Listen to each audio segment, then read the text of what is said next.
This program features live coverage of an African safari and may include animal kills and carcasses. Viewer discretion is advised.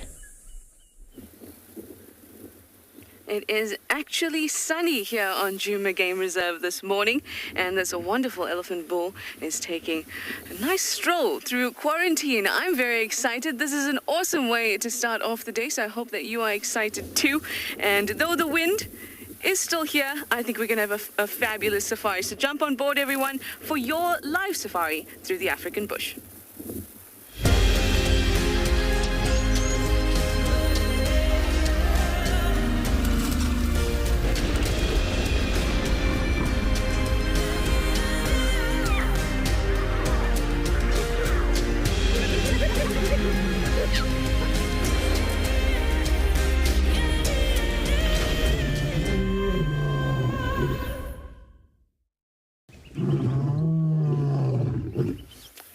Good morning, everyone. Welcome aboard. Like I said, my name is Trishala, and I've got me this fabulous morning on Djuma Game Reserve. Fabulous, why? Because I said so. The sun is shining for such a long time. It's been a dreary, and I'm really glad that there's a bit of warmth in the air. It's about 19 degrees Celsius, 67 degrees Fahrenheit, and here on quarantine we have some impala, and we have this wonderful bull. Love to start off the morning with an elephant. I always think it's a good omen. And they are my favorite types of sightings out here, are elephants. Well, if you've got a favorite type of sighting, maybe you have a list of what you want to see today, and we'll try our hardest to find those things. But you can tell us using that hashtag WildEarth or @FC on the YouTube chat stream. You can even go up to our website, sign up and use our question box, and for our lovely kiddies, you can use kids questions at wildearth.tv. We would love to chat to you this morning.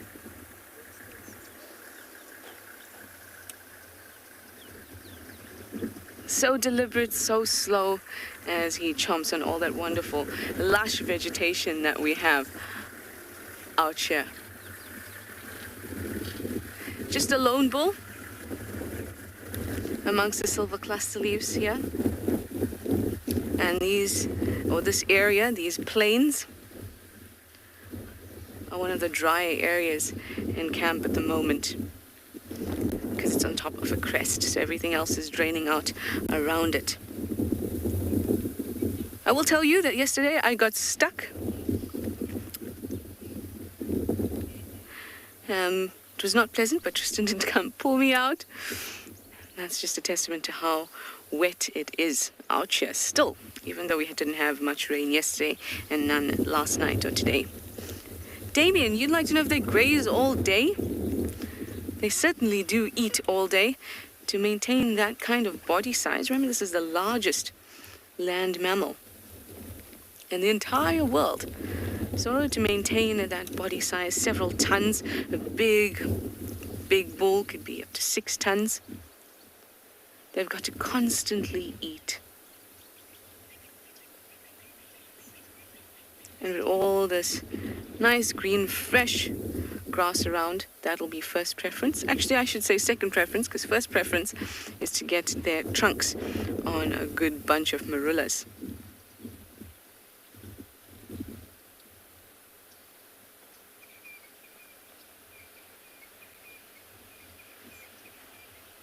You can see that we're quite far away, and it almost looks like he's got blinkers on, head down, trying to get as much food as he can. Awesome. Well, sunny and just a little windy here, but let's have a look at what the weather looks like at our other locations.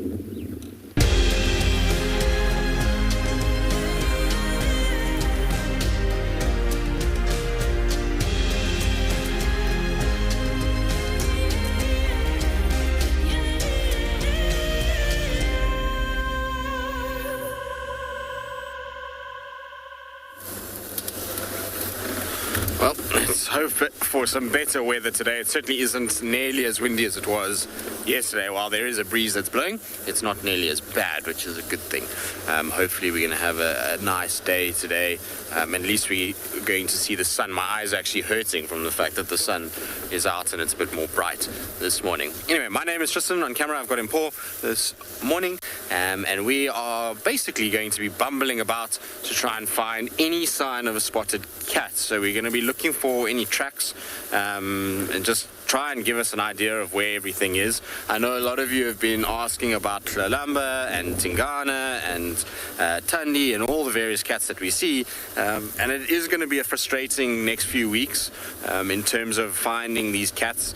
A lot of the roads are closed, which means that, you know, parts of the territories that these animals use are not available to us at the moment, so we won't be able to get to where they are.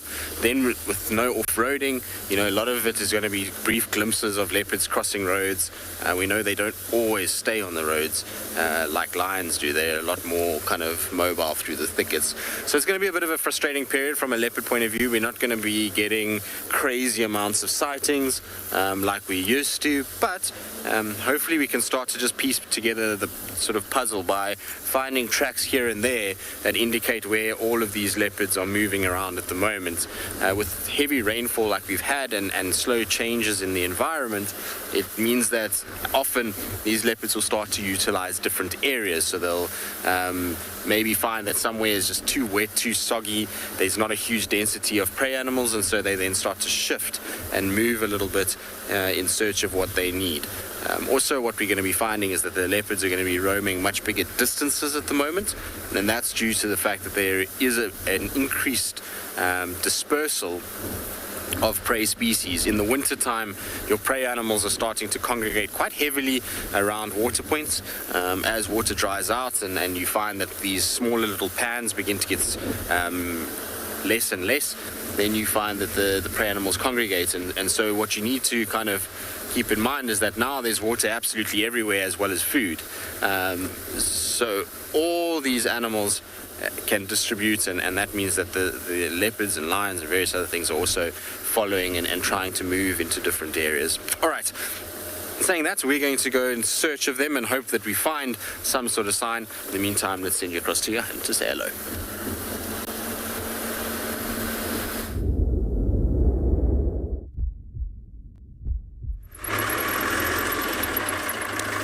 A very warm welcome back to the Kalahari this morning.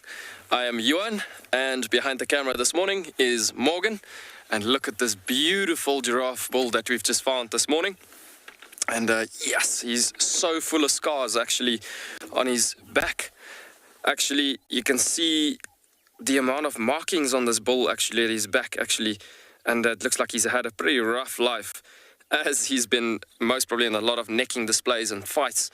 As you can see, the markings on his back, as well as the ear that's quite teared up. But so gorgeous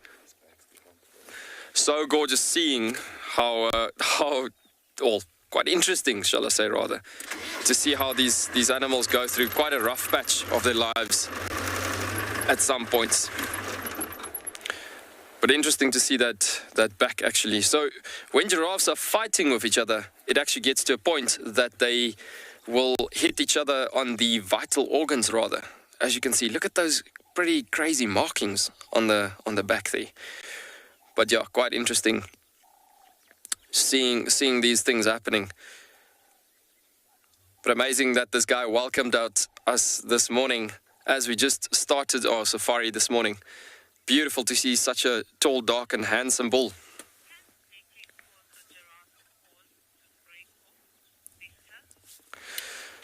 Krista, if I'm right with the name there, and you're asking if giraffes necking displays can cause a horn to break and fall off. Krista, I haven't really seen giraffes losing horns from necking displays, because that's a bony core structure. It's actually quite strong as it is, and so what happens is the older bulls become, And the older they get to a point where they've been fighting a lot in their lives. Morgan, do you mind just zooming into the ossicones there? That's actually a pretty cool display. If you look at the left-hand side of this ossicone of this giraffe bull, you can actually see that he's been fighting so much in his life, obviously with the markings on the back alongside with the other ear on the left-hand side, which is a pretty cool sign, or signs did give away that he's been fighting a lot in his life actually, and having an uphill life. A lot of challenges, I guess, that's been challenging him.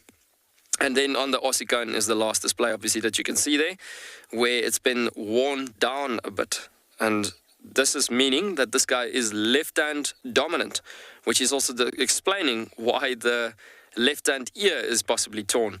And this is basically what's happened there in this situation. So he's been in quite a lot of, shall I say, uphill situations in his life, actually. But there you can see a very nice example of how he hits the other giraffe with the left-hand side. And, yeah, but I've never seen giraffe horns or ossicones breaking off ever before. It's always, it's a bit of a harder structure as opposed to horns of kudu, of antelope. And he walks off beautifully in the distance. And so, folks, this morning we're going to be just driving down into the south of the reserve in central southern sections, and possibly working our way back in towards the dunes and see where we can work on a second attempt for some cheetah this time. So we've been seeing some dogs and lions and hyenas and so on. So yeah, we're going to try for some cheetah this morning going further down the road. And we've had some rumors that there's a coalition that's been in the area. So we're going to try for a specific coalition. There's some very cool coalitions in the Kalahari, as it's a vast ecosystem, and it's a rather large ecosystem. So animals like your cheetahs, that's by norm quite solitary animals, in certain areas, it gets to a point, like if you look at Tanzania and Kenya and even in the Kalahari, you get vast coalitions. So we're going to literally just take a nice bumble down the road and see where we can pick up on some tracks of these gorgeous cats. We're going to send you over to Tristan.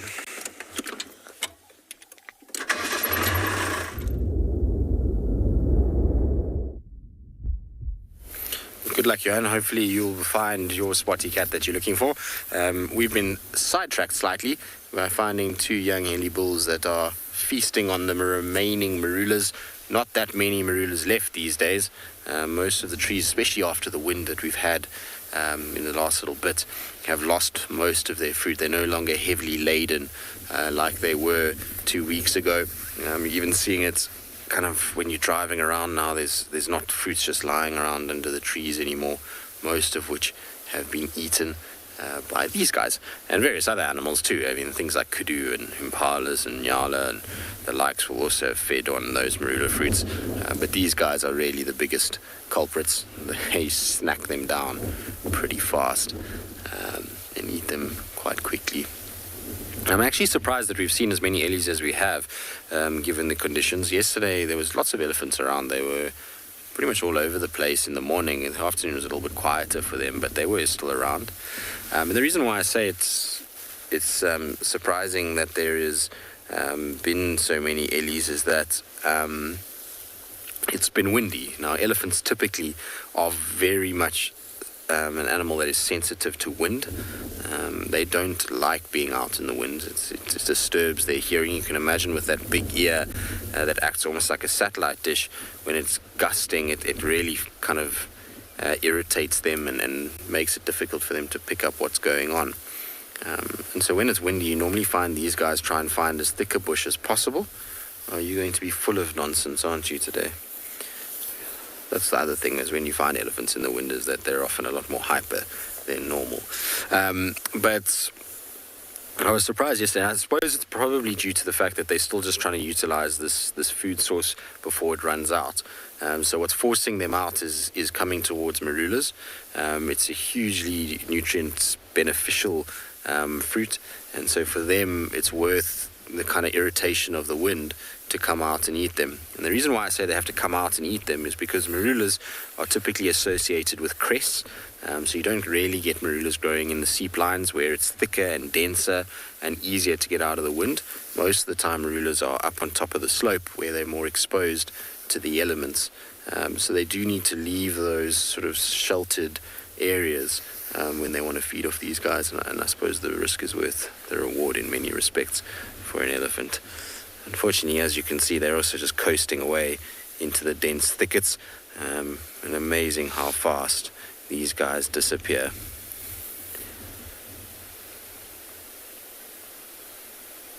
Wonder, you're asking about happy and behavioral aspects to look out for when an elephant is happy. Happy is a difficult one for us to see in an elephant. Generally, if you're seeing any sort of secretion from the temporal gland that sits between the tusks and the ear, that is an indication of emotion. So that can be anything from anger to happiness. But when an elephant, I would say, is relaxed and is content with life, the signs are a tail that is relaxed and hanging down and is basically doing its job at swishing flies but not erect. So if it's sticking out the back, that's an indication of an elephant that isn't happy. And then just going about its business. So these two animals are fairly happy. You can see the tail is just swatting flies, they're feeding, their behavior hasn't changed at all in our presence. So that's always an indicator of when an elephant is uncomfortable or not happy about your presence. Whether they are happy or just indifferent is difficult to tell. Obviously we can't measure happiness in always in behavioral aspects, but I think the easiest way to see when an elephant is happy is watching a herd of elephants or young elephants at play in a mud wallow. That's about as happy as you'll get with ellies. They'll start to smile almost as they play around in the mud and have a good time. Unfortunately, they've just gone deeper into the bush, and the nature of things at the moment means that we can't spend any more time with them. So we're going to carry on and see what else we can find.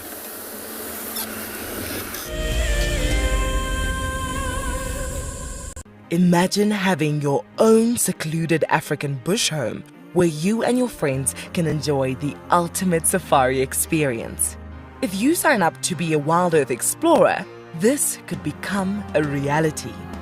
Tumbeta House is located in the heart of Djuma Private Game Reserve, the home of WildEarth. You could win a chance to stay at this intimate wilderness retreat, offering you the rare and highly sought-after privilege of your own home in the bush.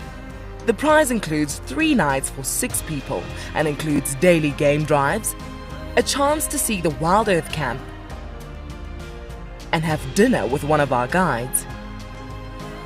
Sign up to be a WildEarth explorer before the end of February 2021 and you could be heading to Djuma, the place that we call home. Available dates are limited, so terms and conditions apply.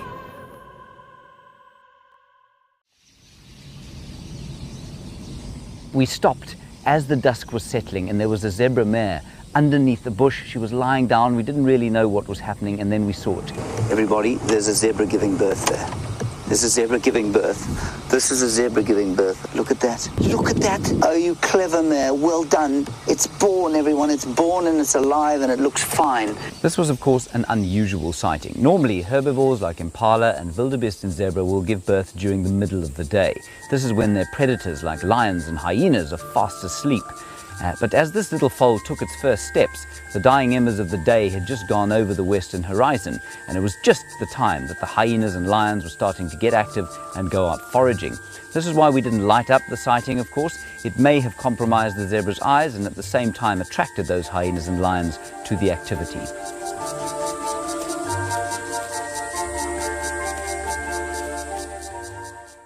My name is Lauren and I'm currently working in Djuma Private Game Reserve here in South Africa. I love answering your questions during the live safaris. It's my favorite part.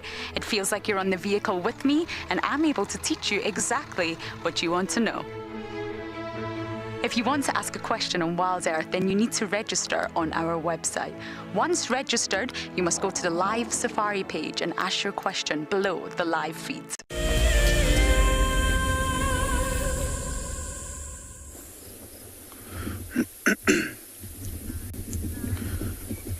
Good morning and welcome to andBeyond Ingala, everyone. Nice, beautiful, crisp morning today. Quite cool. I'd say the temperature probably below 20 degrees Celsius, and there's a slight breeze blowing, so not the wind like we had yesterday. Quite a nice wind that we've got this morning, and we've come to the central south of Ingala and just thought we'd stop here and show you this beautiful sunrise that's coming through and blue sky, which we haven't seen in the low fault too much in the last 2 to 3 weeks. So it's quite a relief for us and for, I think, some of the animals around the property as well. My name is Nick, and behind camera we've got OD this morning, and our plan for this morning was to come around and see if we can't find that portion of the Birmingham Pride that has been hanging around this part of the reserve. We did have tracks of them crossing through the Timbavati River last night, and we have found tracks of a couple of the animals this morning. A lioness here, a young male there, and yeah, we're trying to see if we can potentially find them this morning. It is a little bit tricky because we are the only vehicle on 14,700 hectares. So it's a privilege to be out here this morning, just Odie and myself. And you can see there is a beautiful blue wildebeest that is resting in front of us. So more than likely they were in the clearings this last night, nice and safe with the open areas around him, probably feeding through the majority of the night. And then this morning, as it's got a little bit lighter and he's felt a little bit more comfortable, he's just lying down for a little bit of a rest. There is also a herd of blue wildebeest to our right. You can see their heads are down. They're not as lazy as this bull in front of us. They are feeding a little bit. And I had a look, and there's a few females there. Didn't see any small youngsters, so none of the babies that have dropped this year. But you never know, in that sea of guarries, there could be one little one hiding around. Beautiful female with nice big horns. And the lions that we're looking for this morning, this is what they would have been after last night, looking for any sources of food around Ingala. And this time of year with this lush grass, we're going to quickly send you over to Phinda. I think they've got something exciting there.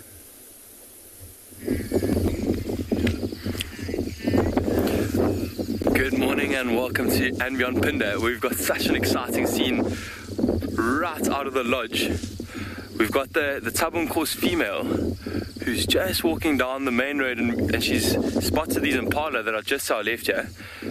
She's probably about 60 meters away at the moment. You can see all of them quite high alert. The wind isn't quite in her favor, but these impala haven't spotted her just yet.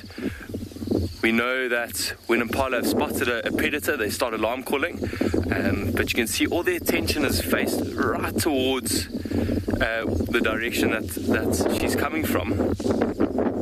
You can see she's just standing there using the road fringe as a bit of cover. Very, very, very well camouflaged. Look at her just waiting patiently there.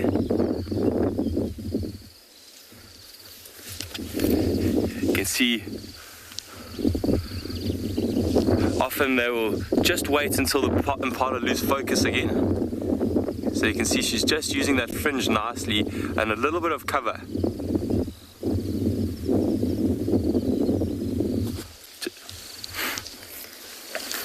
My name is Pete Simmons, and behind the camera this morning we have Simon.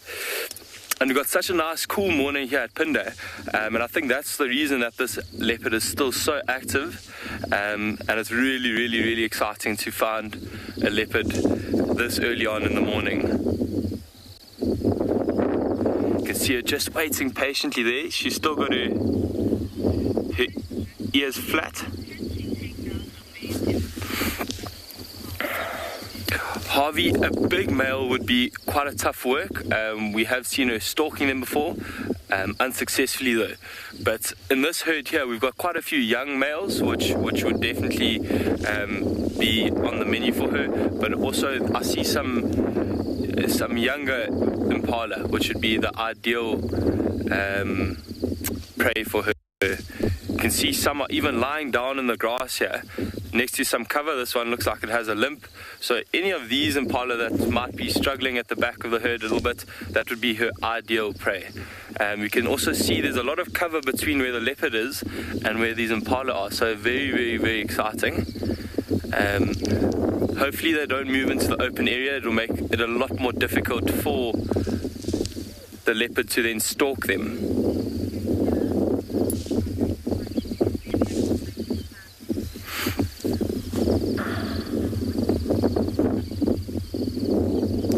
just laying down now, waiting for these impala to settle, perhaps for them to move into a more open area. Into a more covered area.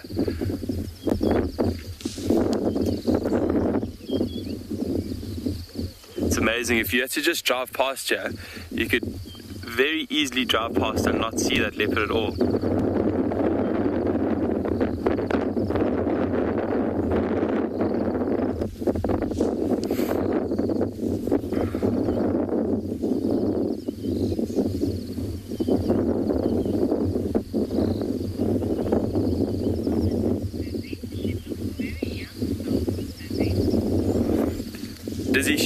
She is quite young. She's only about 2.5 to 3 years, so she is quite a young leopard. But also, the female leopards on Phinda aren't very big. If you compare her to her mother, who's fully grown and about 6 years old, she is almost the same size, or is the same size now. So, yeah, she's actually fully grown. We won't expect her to get too much bigger than this. But comparing this female to a large male, it's amazing to see the difference. The size comparison is ridiculous. You can see a nice yawn there.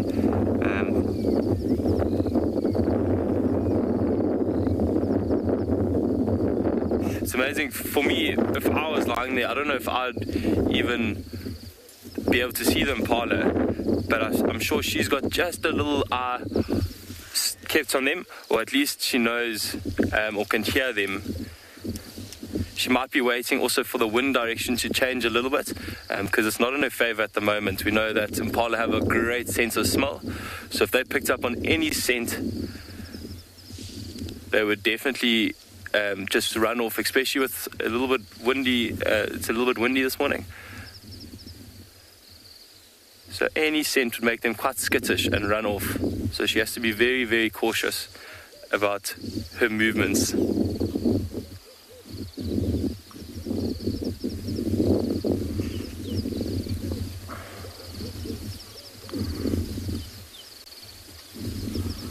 Often impala will also rely on other animals that are around to let them know that there's a leopard around. So maybe if there are monkeys, vervet monkeys in a tree above, and they're alarm calling, it'll get the impala's attention straight away. You can see now the impala have lost focus completely. Remember earlier they were looking right at the leopard, and now these two males are rutting, the one a lot smaller than the other. There she comes. She's moving now, coming a little bit closer. Remember I was saying, as soon as the impala lose focus, this leopard will change the direction. Look at her now with that beautiful tail curled up. You can see that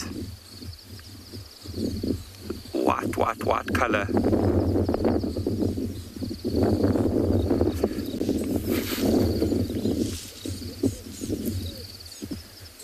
You can hear a rattling testicular, just kind of alarm calling at the leopard as well, not too happy with the presence.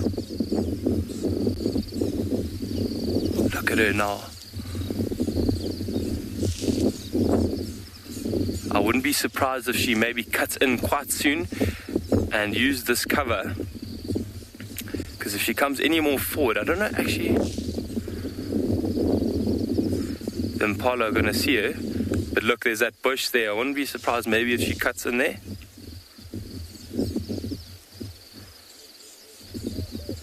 Look at her just lifting those ears and her head slightly.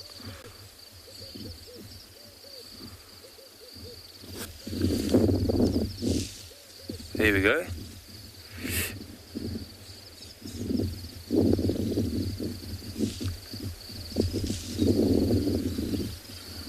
The wind is slightly changing now. There we go, she's cutting in now. Look at that camouflage as she just moves through this long grass. She's put her tail a little bit flatter now. You can see when it was lifted earlier, you could see that white color quite nicely. She's put it almost at the same level as the grass. This is very exciting.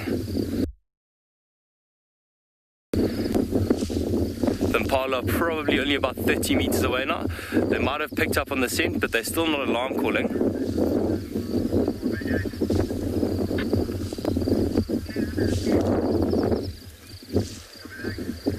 You can see it now, just moving through the grass, sneaking her head through. The impala have made it a lot more difficult for her now, being a little more in the open.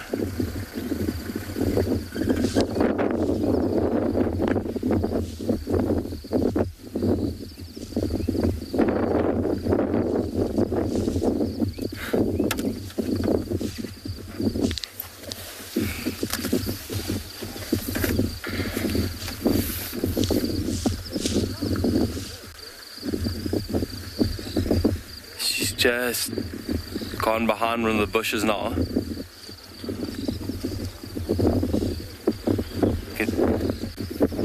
The one impala's giving her a lot of attention, but I know that she can't quite see her yet.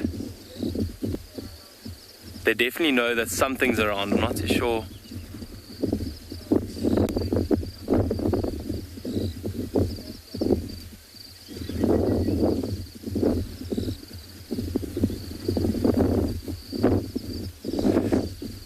There's two Birchall's cuckoos that have come and just got a bit of attention, also giving the leopard attention. I haven't seen them do this before, but you can see them perched right at the top of the tree, looking right directly at where the leopard went in.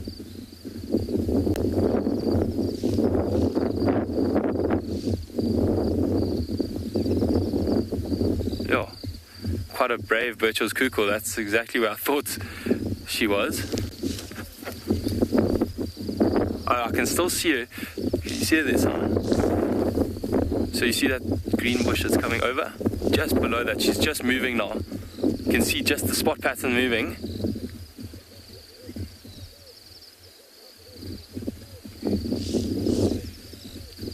You can just see the whites of the tail just flickering there.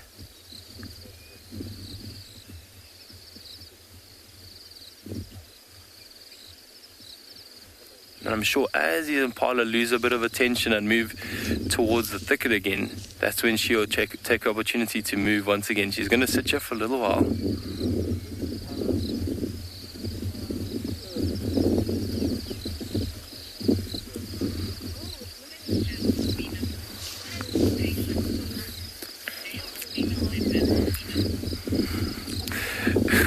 You know, that's quite a tough question to answer. Yeah, I don't know if either of them have more patience than the other, but they both have a lot of patience when hunting. Male leopards will go for slightly larger prey, so often may have to maybe be a little bit more patient when approaching. But they're both very, very good at being patient, because they know if they just run and hunt, they're going to use a lot of energy, and then their success rate won't be as high. So if they just be a little bit more patient, their chances of catching prey is a lot higher, and then they don't have to use energy unnecessarily.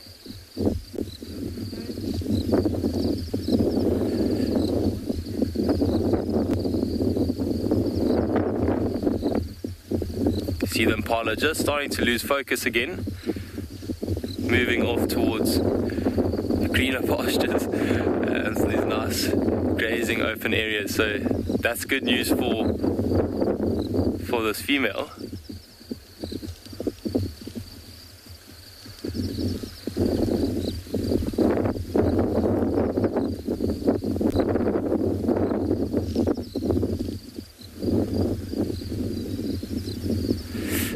I don't want to move just yet, because if we move we might interrupt what's going on here. So we're just going to sit right here and just wait it out, and hopefully she'll move. I'm sure because that road is quite open, she might have to go across it quite quickly.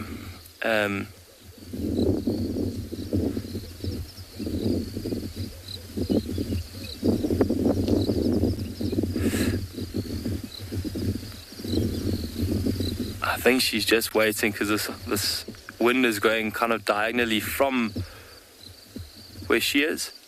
almost towards the impala, so she knows her scent is almost going onto them.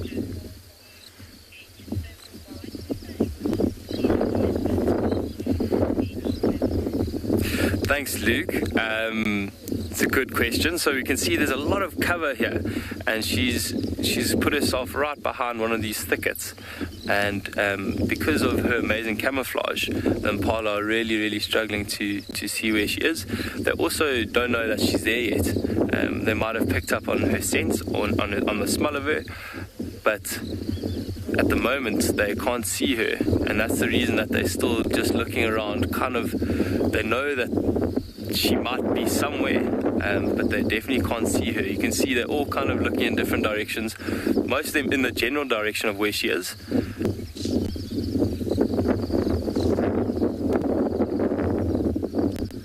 But none of them directly at her. Often if they do get a glimpse of something, they might even come a little bit more forward.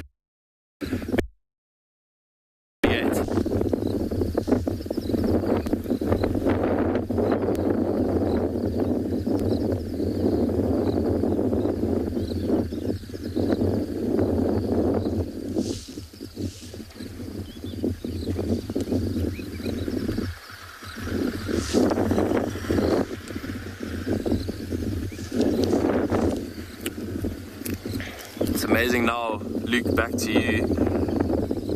We know exactly where she is, and we also can't see her, or we know where she went into the bush, so that just proves this amazing camouflage that they do have.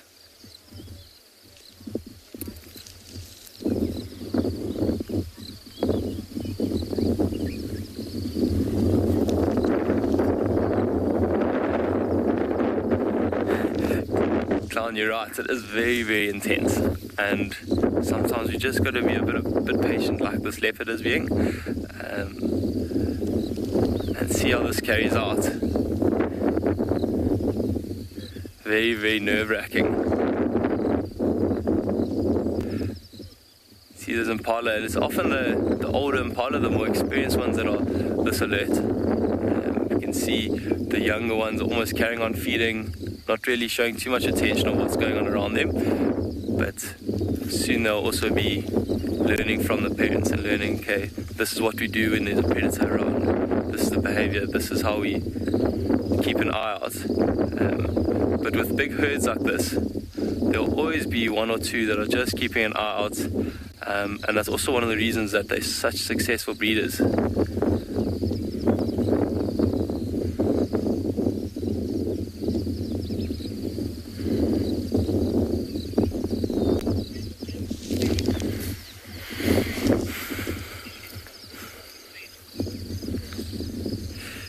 Craig, I've waited sometimes up to an hour. Hopefully that won't be the case today. But often she stalks and misses, and the impala stop alarming, then she might even wait until they relax again and then try again. She knows that this big herd is out here, and there are a lot of youngsters in here which are perfect for her, so she knows that there definitely is potential prey.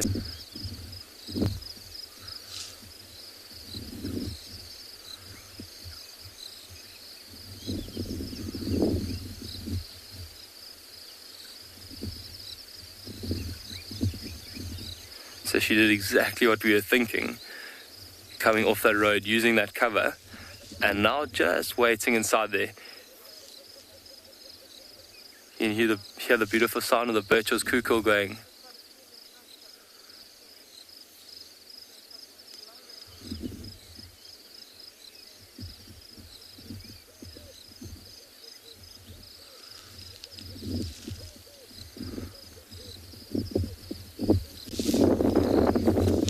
Come on, do you reckon we can go back a little bit? Should we stay here?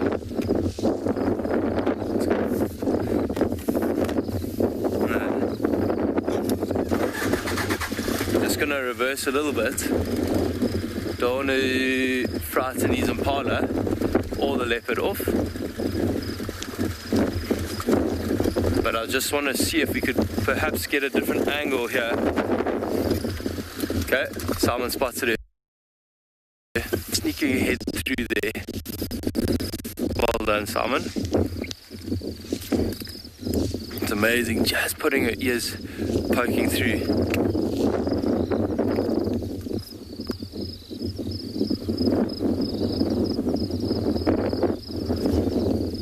Really, really intense stuff.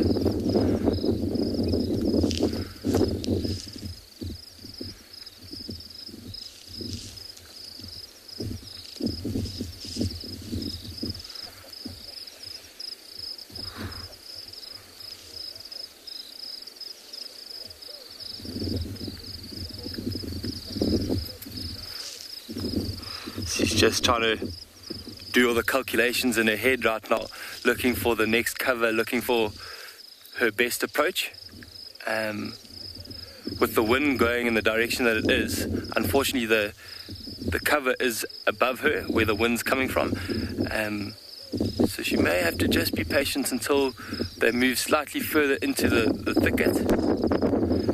Otherwise they're definitely going to pick up on her scent. You can see it going down slightly again.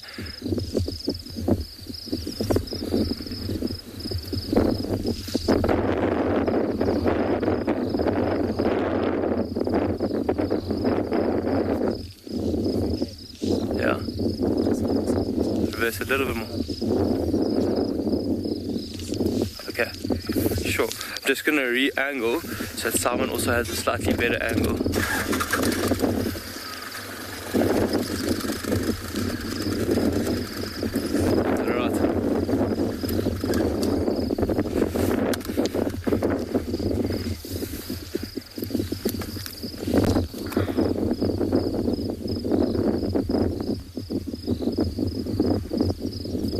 Seem to have just gone for a bit of an investigation as to what the impala are up to, and now back down to her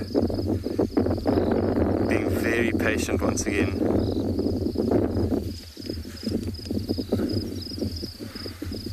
These impala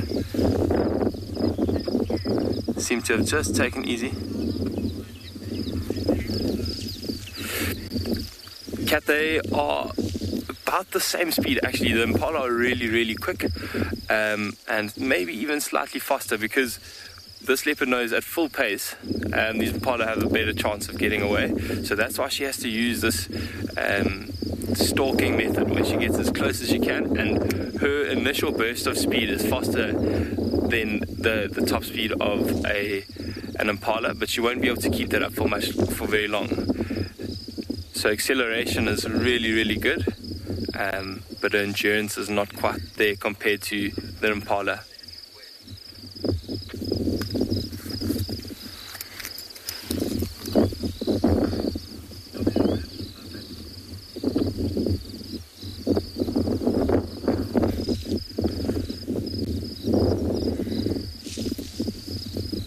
There she is, she's coming out, crossing the road. Look at that, look how low she's gone towards. Yo. That's amazing.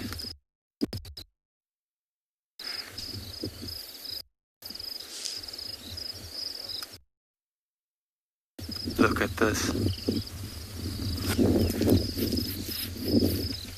See her head just sneaking through there once again. She did that very, very smoothly. That was amazing. And the impala have no idea. Look, they're looking in the wrong direction even now.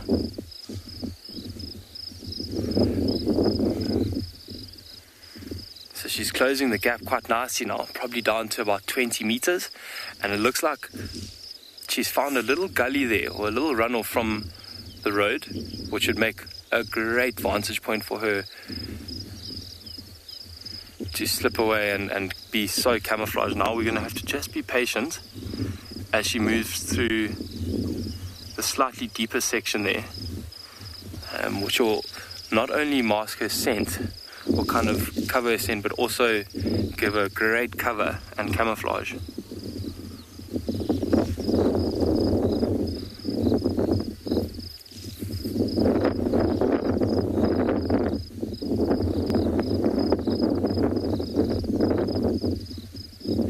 Some of those impala are even lying down now. Just shows how relaxed they've become. And I think that may have been the turning point for her. And when she realized, okay, now they've definitely become a lot more relaxed, and this is my opportunity.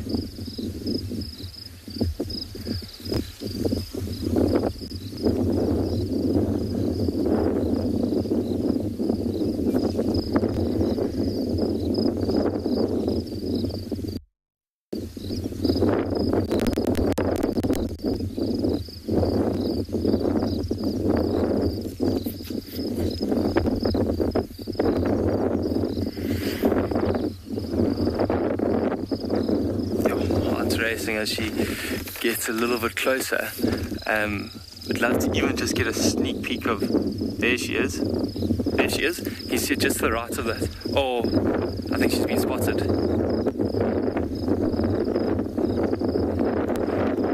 Oh no, she's only about 10 meters away now, and we can hear the alarm call going.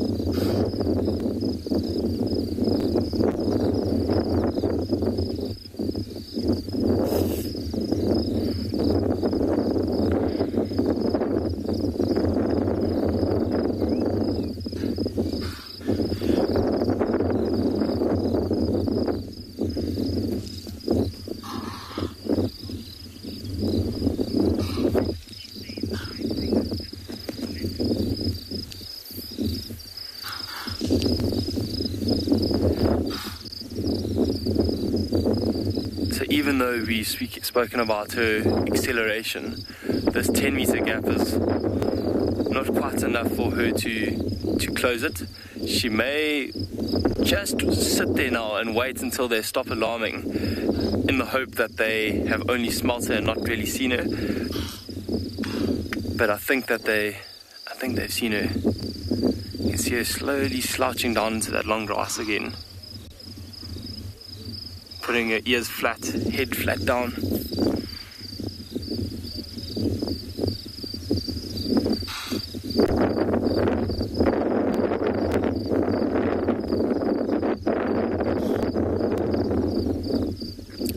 You can only hear one impala alarming now, and that's often a sign that they haven't quite seen her. They've definitely picked up that there is one around. Okay, a few more alarming now.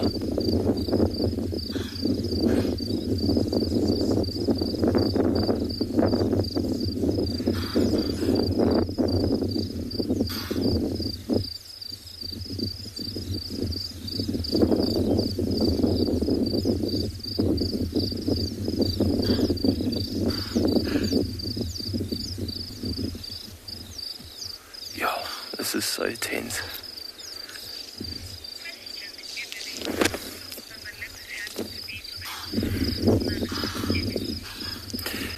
Emily, if the wind's in the right direction, the leopard doesn't have to be close to impala at all.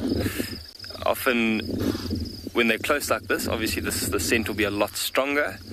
But from quite a great distance, I wouldn't know exactly how many meters. But when it's nice and open, not too many trees around, they could pick her up from a very, very long way away. They just wouldn't know exactly which direction it's coming from. But you can see now these impala know exactly where the leopard's coming from. And they all seem to be surrounding her. You can see this larger male. He's quite brave. He knows that he's probably last option for her. And maybe he's also just trying to impress the ladies by being so brave.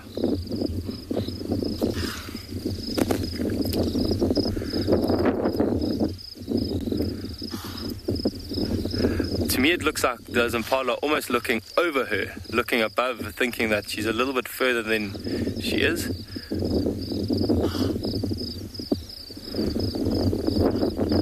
Oh, now they've definitely spotted her. You can see as she's put her head up like that.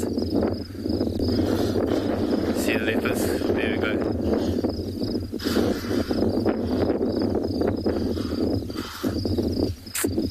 very, very unfortunate. You can see she's kind of taken her attention off the impala now.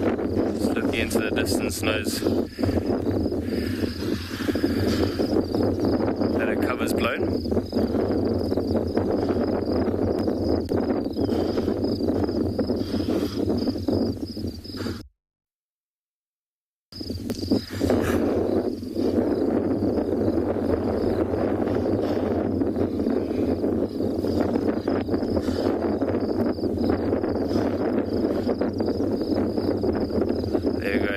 Just getting up. She's probably going to move off now. She knows she's been spotted. There we go.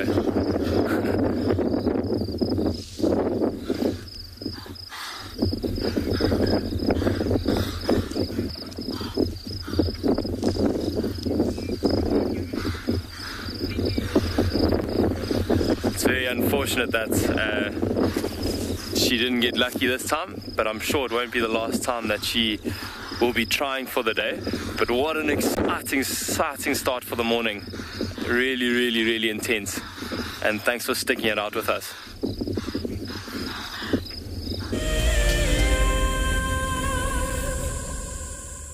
When on safari, there's nothing better than an evening spent under the stars chatting around a fire, with the sounds of the wild all around you.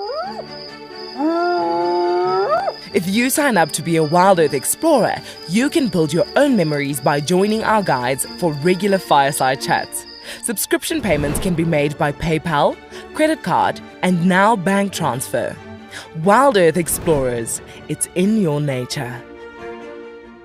Converging game path will invariably lead you to a water source, but treat all water as suspect. One of my favorite ways of purifying water is to filter out the particulates. And by just filtering it through your sock, you can clear out most of those. You can put water into a snail shell and you can boil it over a fire or using a chemical like chlorine or colloidal silver. My name is Steve, and one of my favorite things at WildEarth is getting questions from you. The type of questions that I really like are those ones that really help us to unpack and understand and really integrate the ecological knowledge and fully appreciate the importance that animals such as these Cape buffalo bring to the ecosystem. If you want to ask a question on WildEarth, you're going to have to register on the website, but once registered, just head on over to the live safari page and enter your question under the live feed. The croc is still holding another one there. It's holding from the hindquarters. I would really want the wildebeest cross. Is it trying? The croc is holding the tail. It's holding tight. Oh no. Goodness me. Lucky, lucky wildebeest. You have another day to live. Expect the unexpected here on WildEarth daily. Hi, I'm Kyle, and I come to you live every day here from Tswalu Kalahari in South Africa. My favorite animal in the Kalahari has to be the aardvark. Its unique appearance, its ethology, and as well as ecology within this vast ecosystem is amazing, and something that I have been really lucky to experience on foot here at Tswalu. Catch up with the guides daily here on WildEarth.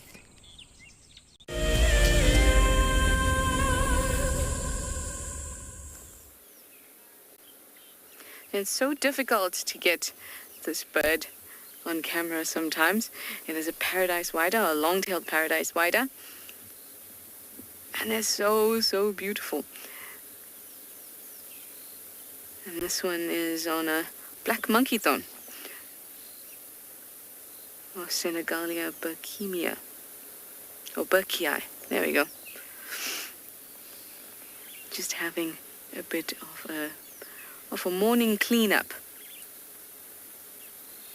You can see that really long tail, and the females look nothing like this. They're much smaller, brown. They have the sea-like shape on their cheek. But they are not the ones that need to impress. He is the one that needs to impress. And you can see this long tail is his breeding plumage. So it shows the females and other males just how impressive he is. It's such a cumbersome thing to fly around with, even to maintain. You can see that he can clearly maintain the feathers that are on his body, but not those on his long tail. And when they fly, you can see how much it weighs them down, pulls them down. But that's exactly the type of thing that females want to see. Females want to see that you can have something that's really risky, that jeopardizes your survival. And you can be pulling it around wherever you go. You can engage in risky behavior, like perching out here in what could be his arena, and still survive. So the females think, oh, you must have some good genes, or you must be doing something right to have a massive tail that weighs you down and you're exposed out in the open. Females like risky behavior. Means good genes. Biologically, everyone. Lisa, you say you love this long tail. It really is beautiful. It's really, really beautiful.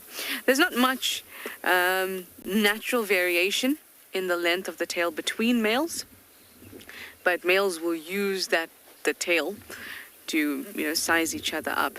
And apparently those with a longer tail, however little that extra length is, usually wins the confrontations.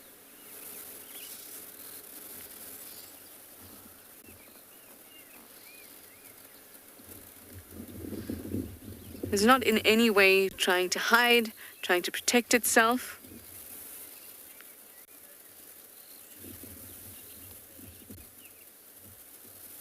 Ellie, you'd like to know if he's like the African version of a mannequin? Like the bird a mannequin? We get mannequins here too. Bronze-winged mannequin is one that we get quite commonly, especially where I grew up in KZN. But he's not an African version of a mannequin, because we have our own mannequins. He is a wider. W-H-Y-H. Wider. Kind of sounds like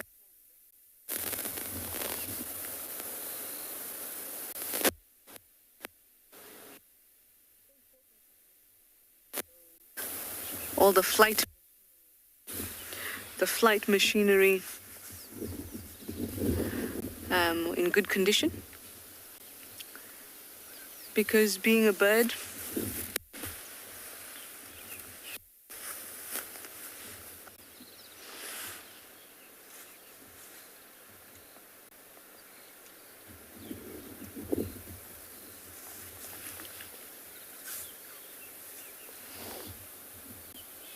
I'm just going to continue to talk, hoping that somebody can hear me. So apparently nobody can hear me, but hopefully you have good visuals. Yay! I am back. I am back. I was saying at least you had some good visuals of this lovely wider while he was cleaning up, even if you couldn't hear me.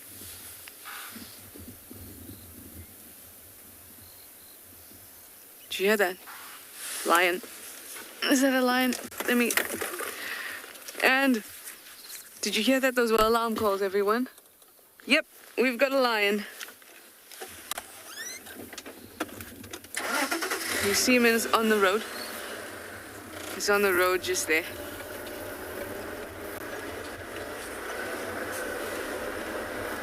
Yeah, on the move. Just gonna hang back. This is why I love to stick in one spot for a little while. Because when you stick in one spot for a little while, you have the opportunity to listen, hear, and then discover and find these animals with you. That is the most precious thing about being live with you all. Sorry if I'm just tapping my cap. I've got my binos on. It looks like the dark-maned avoca. Let's get a little bit closer. I just wanted to see where he was going because he's going to move. He's moving into or towards a road that I can't go on.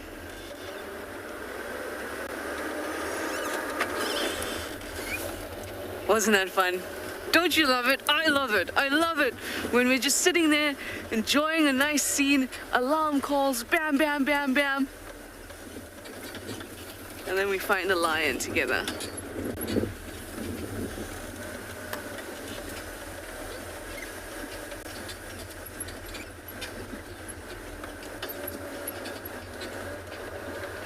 Hammond, you'd like to know why was he vocalizing so early in the morning? He was not vocalizing. Well, he wasn't vocalizing now.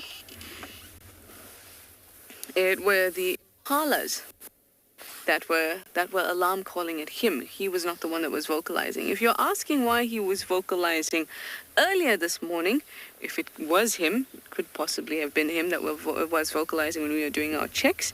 Animals will do that because the air in the morning is cooler, and sound travels further when the air is cooler, and it bends towards, so sound waves will travel, and then as an animal releases the sound from its mouth, the cool air, band of cool air actually bends the sound back towards the earth, or back towards the ground, so it travels for longer instead of going up and up into the sky, as it would when the sound is, when the air is warmer. So when the air is warmer, the sound bends straight up into the sky. When it's colder, the sound waves bend up and then back towards the ground. He is magnificent.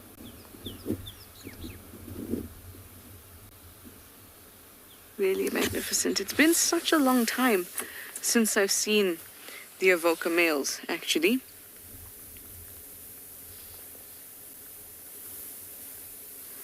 And so he's put his head down now. But I understand that they've all kind of gotten a little bit darker, their manes. And for me, it's definitely not the mohawked male.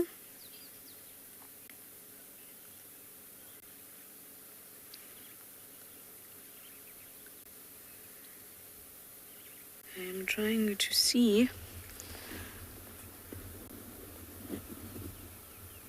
if it is blondie or if it is dark mane.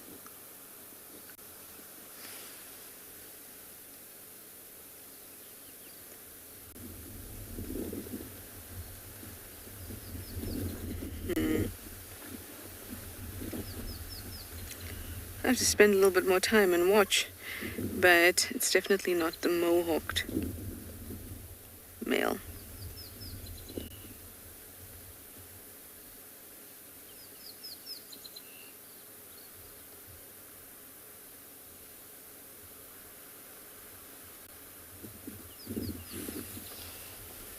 Hopefully you'll lift our head up so we can have a good look. For me, the left ear of the blonde avoca used to be quite recognizable to me, but of course all we can see is the right ear.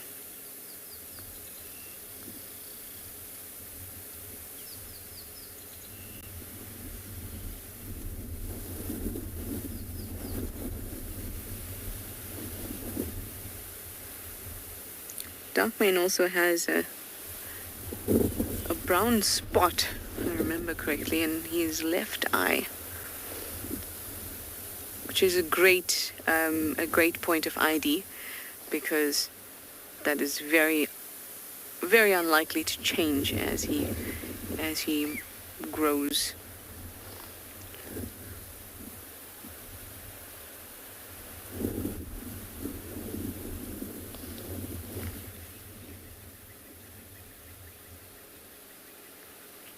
all that excitement, and then just chilling, flopping down. So impala is still looking at him. Miley, you wanted to know if the rest of the pride would go looking for him? No, not really. He's actually from where we think the pride is. He's quite far. But remember, first I need to get a positive ID on him.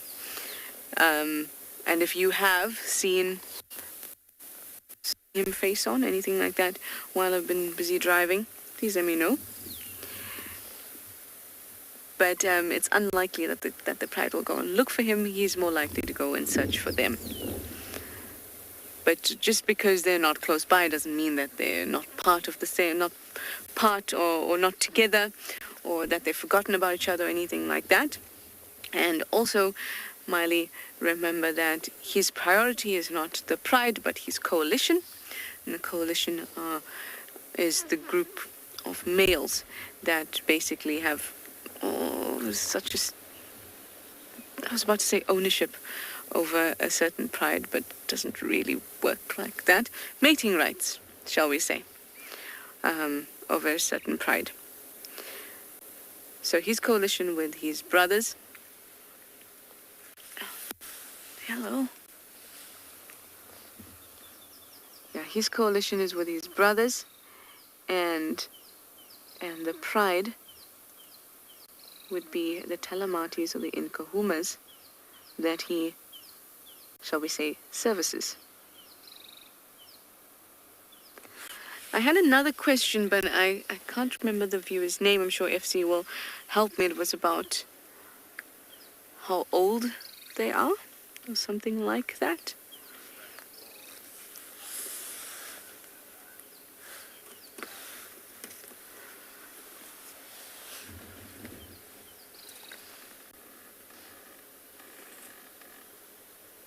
Well, if you were wondering, these evokers were born in 2013. I'm just going to call it in quickly because we've just found it.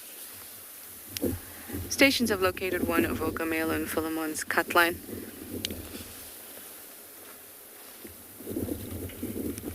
Sorry, Tracy, you've got so much wind in your mic. I've located an evoker male on Philemon's cut line about 100 meters west of the junction with the Hyena Road Den. With the Hyena Den Road.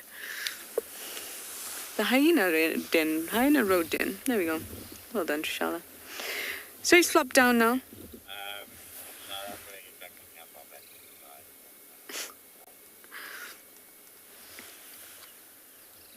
These impala are still steering in the step.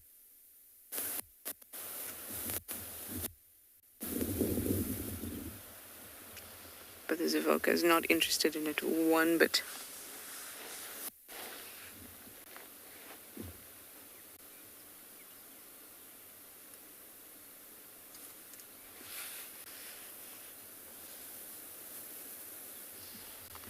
Well, that was really, really cool. I love when that happens. Really do. We're going to stick around with this guy for a little bit longer. I'm going to send you over to Yuan in Tswalu. He's on a mission.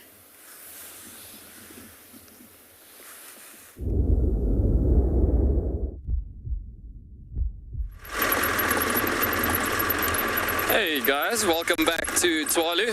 So as you can see, we're still looking for these cheetah tracks coming across the road in the areas from the south, as they were in the block further south of us. So we're constantly looking for these tracks coming through in this area.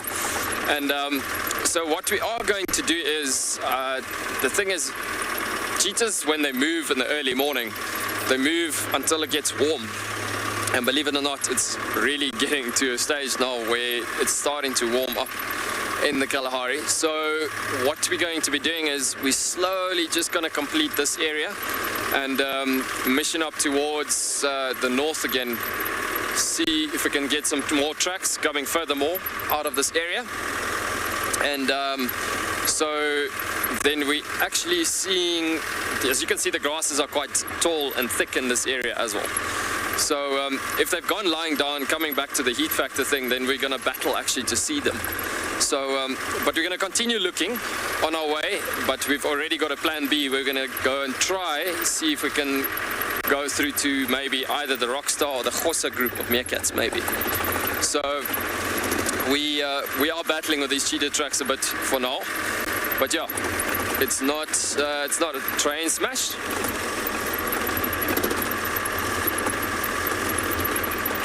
Jenny, you're asking how long does animals' tracks last on the ground? And that's actually a cool question. If I find like a cool set of tracks, I'll show you on specifically why animals' tracks last long or how long they last. But generally, that's to do with the weather factors. So if you got like a strong wind blowing and animals have walked there an hour ago, you could easily get to a situation where that clears up, well, the track has been cleared within the next hour because it's soft sand in the Kalahari. But you get to a situation like good condition day where there's not much breeze, there's not much wind. It gets to a point that those tracks could actually last a bit longer. But you're looking at animals that walks at certain times of the day and that could actually walk over those tracks of the animal that you were looking for. And that could age tracks as well, thinking about, okay, this animal's been walking here. To give you a perfect example, for instance, cheetahs walk by the first break of light. So that cat has been walking through the area, and so as they walk through the area, like let's say by 6 o'clock and 7 o'clock in the morning in the Kalahari, you get duiker, a common duiker, walking through areas, the same area where the cheetahs walk through early in the morning. So now that duiker track steps on top of the tracks, then you know, okay, well, the cheetah was walking a first break of light, and the duiker walked here about 7 o'clock in the morning. So that means that tracks is about already 2 to 3 hours old. So you're looking at about the situation. So that you need to think what has happened in this events in this area in the morning, and that's what's going to determine which set of tracks is actually the best set of tracks to follow in that regard, as it is. So yeah, we just taking it slowly coming down the road, yeah. And so this coalition, as I was mentioning earlier, this Cheetah coalition, it's a coalition that comes walking through here quite regularly, and the update that we've received was actually that they came north from the south, and as they've been coming up north, just want to show you here quickly, we just spoke about that example. Let me just see if I can extend this cable here quickly. So first of all, that example that we made use of by the animals stepping on top of each other. I'm just going to re-park the vehicle here quickly just so we can see this track a bit better as it is. There's quite a nice set of tracks in the sun here actually, but quite a cool example. Is that a bit better, Morgan? All right, so we're looking at conditions like this where we got a track sitting over here, for instance, and that's that brown hyena track. There's another set of tracks at the back here. There's a very cool example at the back there that you see, and so that's the back lobes of the track, and then the kidney-shaped toes, as we mentioned about 2 mornings ago. But typically spotted hyena that came through here, all right, so what's quite interesting about it, I don't know if you can see this track in the sun here. And so this track here, you can see it speaks about that example. This hyena has walked during the night, most probably 2 o'clock, 3 o'clock in the morning. You can never really say exact times with predator activity that comes through a certain area. But you're looking at this little track over here. Now, this is quite cool, actually. That track is a small antelope coming through this area. And that is exactly the example that I was just making use of now. Speaking of which, talking about a duiker. Now, duiker have got very interesting, broad bases of their tracks actually, but still a small track, and that animal has walked here during the last hour. So you can see the hyena track as at least 3 to 4 hours ago versus the duiker track from about an hour ago. So that's exactly what I've been talking about as we actually driven down the road, and suddenly there that example comes out. But then there's another cool track here that's actually displayed here quite nicely. See here, you can't see that, that's a bit difficult there, but yeah. So what I was saying, that there's actually jackal tracks on top of this as well. A lot of activity that happened on this road during the night. And so as it is, tracks can explain a lot what happened in a certain environment. It could be that there's a potential carcass in this area, and that is being the reason why there's so many different scavengers walking through the area itself. And so it is basically that if you look at the environment where we are in, that cheetah track's coming back to the cheetah, it's possible that these guys know about something that we don't know about yet. But yeah, so we're going to continue going north on this road here. And as I was saying earlier, the message that we got that is that they were coming through the area further north. And I don't know if you see that nice sociable weaver's nest up front there. So that sociable weaver's nest is basically where these cheetahs would come past as a marking post to mark their territories. So as myself and Morgan is going to be driving down the road, we're going to check that out and see if those cats have come past that marking post. And this is also the other reason why we're driving through here. We're going to send you over to another cool destination.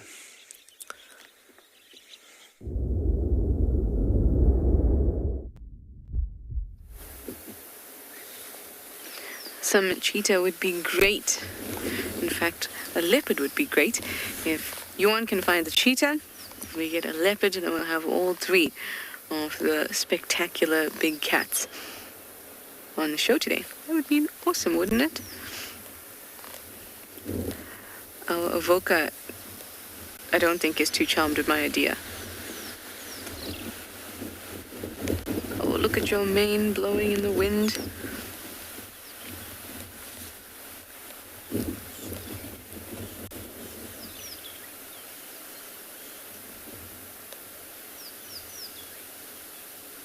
That's actually a really nice, peaceful scene, and we can enjoy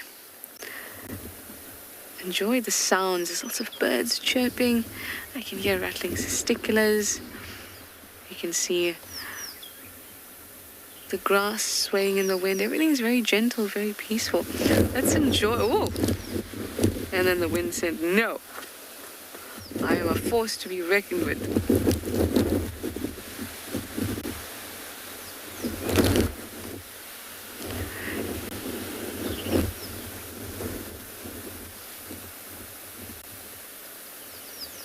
Even still, we can enjoy having a good look at him, or at least his right side, and have a bit of a listen to the birds as well.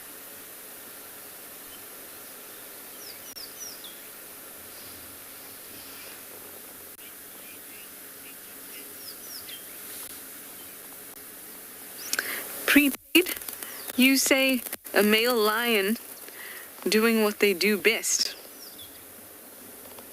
Oh, prepaid?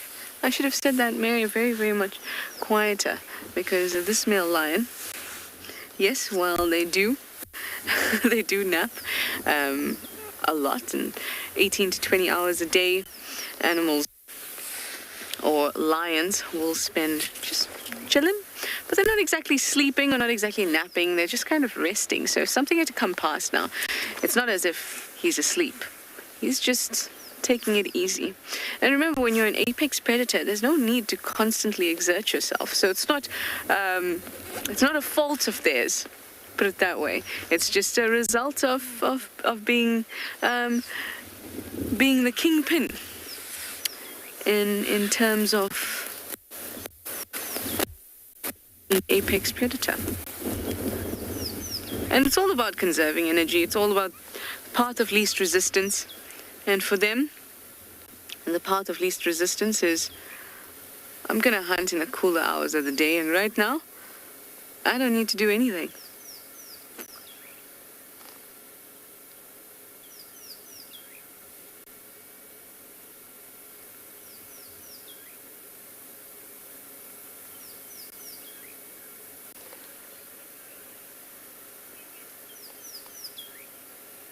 I love, and I've seen them very many times here on Philemon's Cutline because it's so open.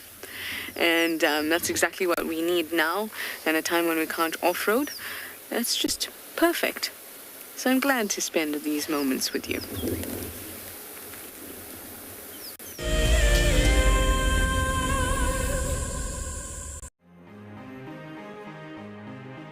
Hi, I'm Sue. I'm from South Africa and I'm the incredibly lucky winner of the Tswalu competition.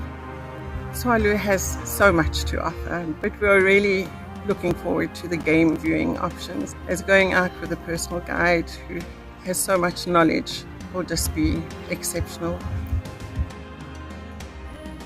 Motsi Lodge looks absolutely amazing and we're so looking forward to spending time there.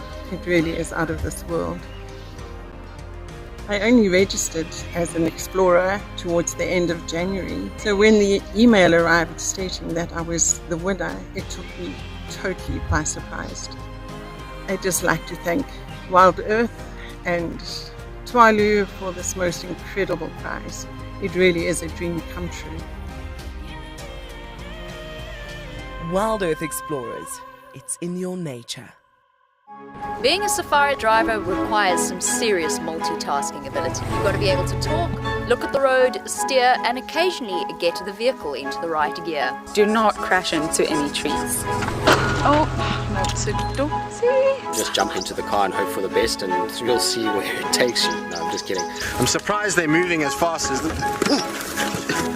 that didn't go well. Who is the best driver? Well, me, of course, although some of the cam ops might disagree. Hi, my name is Tristan Dix, and I am a guide here at Djuma Private Game Reserve for WildEarth. We love connecting you to the African bush, and we always look forward to all of your questions. If you want to ask a question on WildEarth, you'll need to register on the website. Once registered, go to our live safari page and submit a question below the live feed. Catch up with me on WildEarth.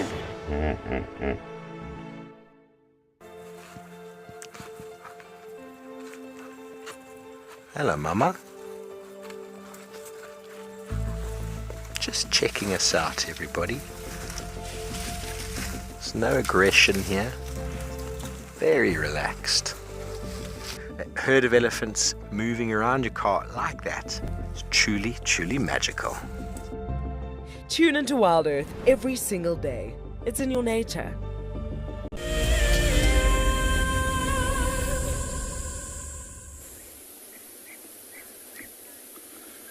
Welcome back, everyone, and look what we have managed to find. A very nice elephant bull that is again disappearing behind picture. And you can see he's been moving along the road this morning. Have a look at all the lush grass around him as well. That's what he's been focusing on feeding on this morning. Lots of nutrients and quite a soft food for him to be feeding on. He's also been moving underneath a lot of the marula trees this morning, looking for any of the leftover marula fruits that have fallen on the ground, trying to sniff them out with his trunk. Have a look when he comes from behind that bush at those beautiful tusks. They're not the largest tusks that I've seen, but they do match each other quite nicely. And have a look at the temple as well. You can see it's a little bit sunk in there just above his eye. And then if he does come out from behind that red spike thorn, I want you to have a look at his ear, his left ear. It's got quite a prominent... He's looking to turn away. He's got quite a prominent cut at the base of his left ear, which is often quite a nice way to try and identify an elephant bull. We did see him yesterday. There you can see that cut right at the bottom. Jeepers, look how much grass is in his mouth as well. And quite a nice way to ID an elephant bull of this stature. And you can see as well, carefully on the sort of the left tusk, just where it joins into his mouth.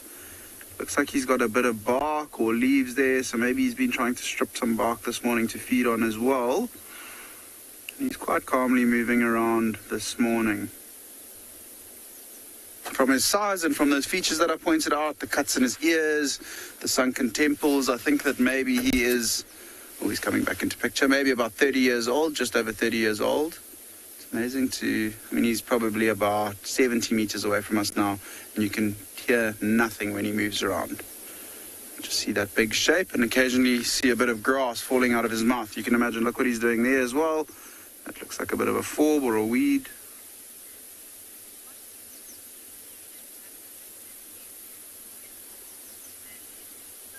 So Mandy's asking a question, the difference between an African and an Asian elephant. Easiest difference is where they live, and the name hints towards that. African elephants live only in Africa, and Asian elephants live in Asia. The ears of an African elephant are also a little bit different to the Asian elephant. They're quite a bit larger, and they've got more of a structured shape, where the Asian elephants sort of just hang off their heads. The color of the animals is a little bit different. The Asian elephants tend to be a little bit pinker in color. They've got a little bit more hair on them, as well as the fact that the tusks tend to differ between the African and Asian elephants. So the African elephants, like this big bull we've got in front of us, tend to be a little bit thicker, more robust.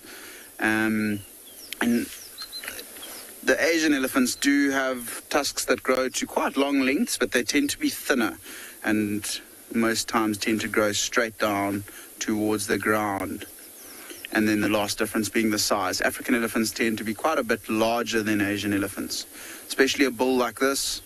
Being his age, he's still only probably halfway through his life, but he's a big bull already, so probably weighing upwards of 4,500 kilograms, somewhere around there, I would guess. Where the Asian elephants, I think, are a little bit lighter. I'm not sure of the exact weight of them, but I think they are a little bit lighter. And it's just such a beautiful setting this morning as well. You can see him walking through there along the road, which we can barely see because of the long grass around, and those beautiful trees that are just next to him are called apple leaf trees.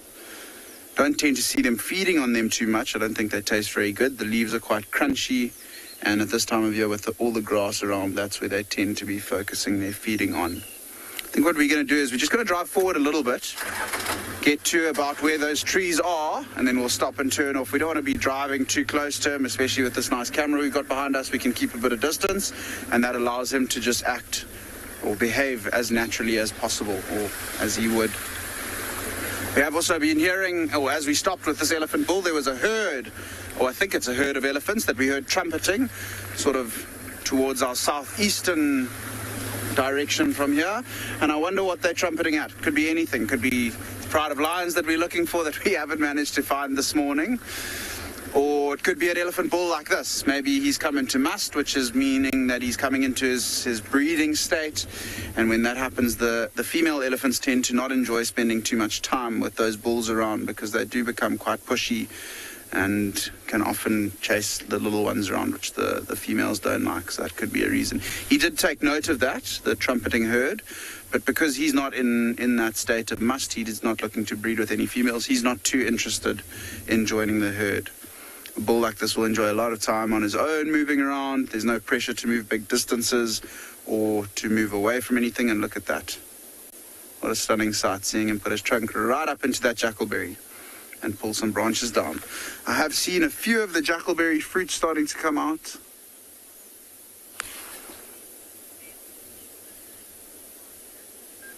So there's a question, I think the name is Larson or Loxton. What age elephant bulls leave the herd? It's more than likely between 12 and 14 years that they tend to leave the herd. And speaking about the musk bull elephants, and when they get big and strong, they become a little bit pushy in the herd.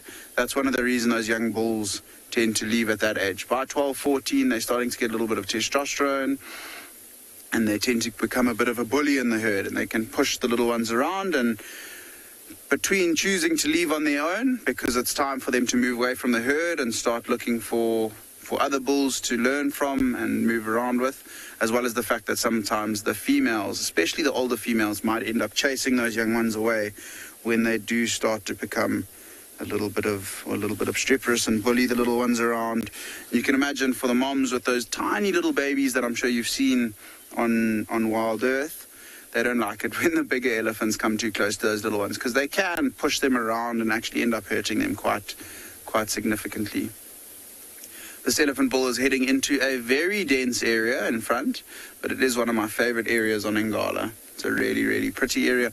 Got the Timbavati River flowing just to our left, and as you saw in the road as well, there's still no lack of water around. So this Ellie will be able to find water pretty much anywhere he moves at the moment. So I think let's try see if we can get a little bit closer again.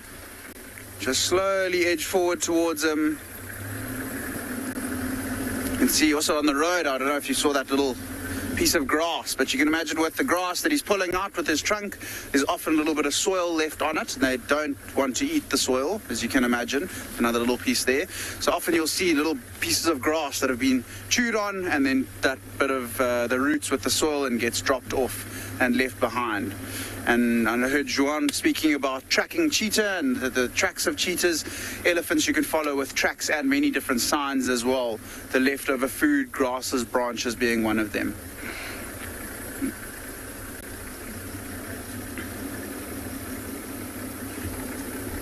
Just going to stop here because if we go any closer he might get a bit of a fright and want to move away from us.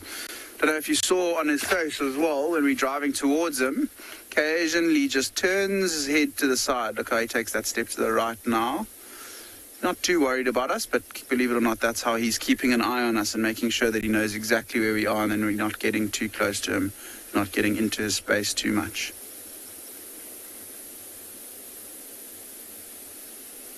For an animal that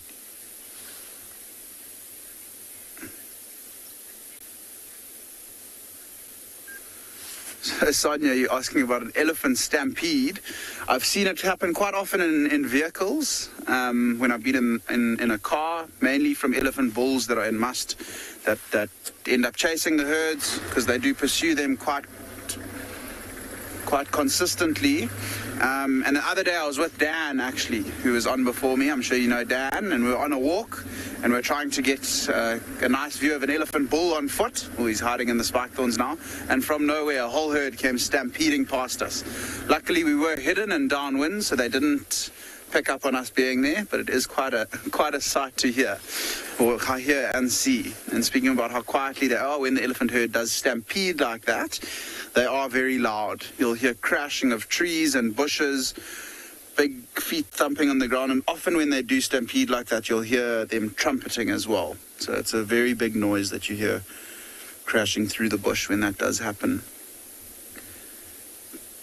Such a big animal, you can see he's gone into a little bit of a thicket, and you can probably just see the top of his head and back hiding in there. So imagine driving, not too worried, you can drive away in the car, but if you're walking through here, you've got to keep a real close eye out and make sure you're listening as well, because elephants will often give away their positions through feeding, breaking branches, pulling grass out, their ears flapping as well. He's going to come out. You can see how he's looking towards that marula tree. Just going to have a quick look with my binos and see if it is a one that has some fruit on. Oh, I can see some fruit there. So let's see if he doesn't maybe push the tree. There might be some fruit that have fallen on the ground already that he'll be using his trunk to sniff out and find. And it's amazing how dexterous their trunks are. The fact that they can use them to pull grass out. We saw him reaching up to the jackalberry tree and pulling some leaves off. Oh, watch here.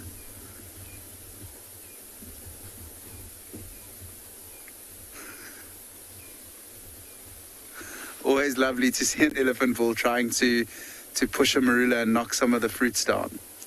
He wasn't too successful there. I only saw about 4 of the marula fruits fall off. But let's spend a bit of time here and see if he does it again. You can see on that right-hand side of the marula as well, where the bark has gone a little bit brown in color, where the elephant bulls have also been rubbing it, or elephants in general have been rubbing there, get rid of scratches and get rid of some of the mud that they've thrown on themselves as well.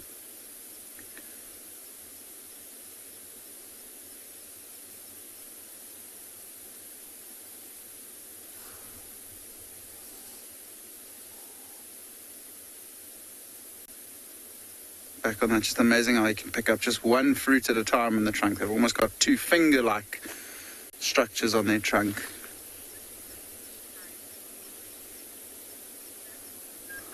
So Luther's asking if they ever get tired of grazing. I'm sure they do. But you can imagine with that big body, they've got to continue grazing and browsing all day to keep their body sustained with the amount of food that they need. But I'm pretty sure that they get bored sometimes of just feeding and feeding and feeding. These animals, these elephant bulls, something like this, will need to feed for up to 18 hours a day. So feeding the whole day.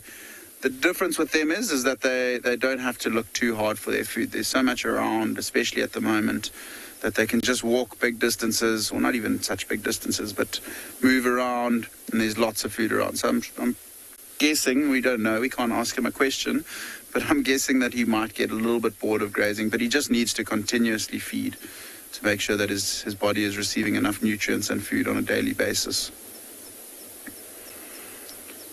He's carefully moving around the marula tree. He came to the left-hand side, for our left-hand side, and he's slowly moving around, making sure that he's not missing any of the fruits that have fallen out the tree.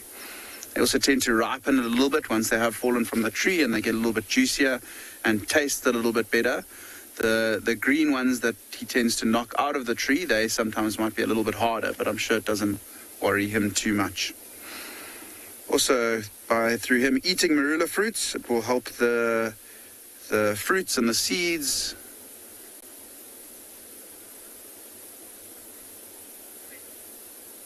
so we're going to keep spending a bit of time here and see if this elephant bull doesn't try and knock some more marulas out. But for now, we're going to send you over to Tswalu, who's got a sneaky predator.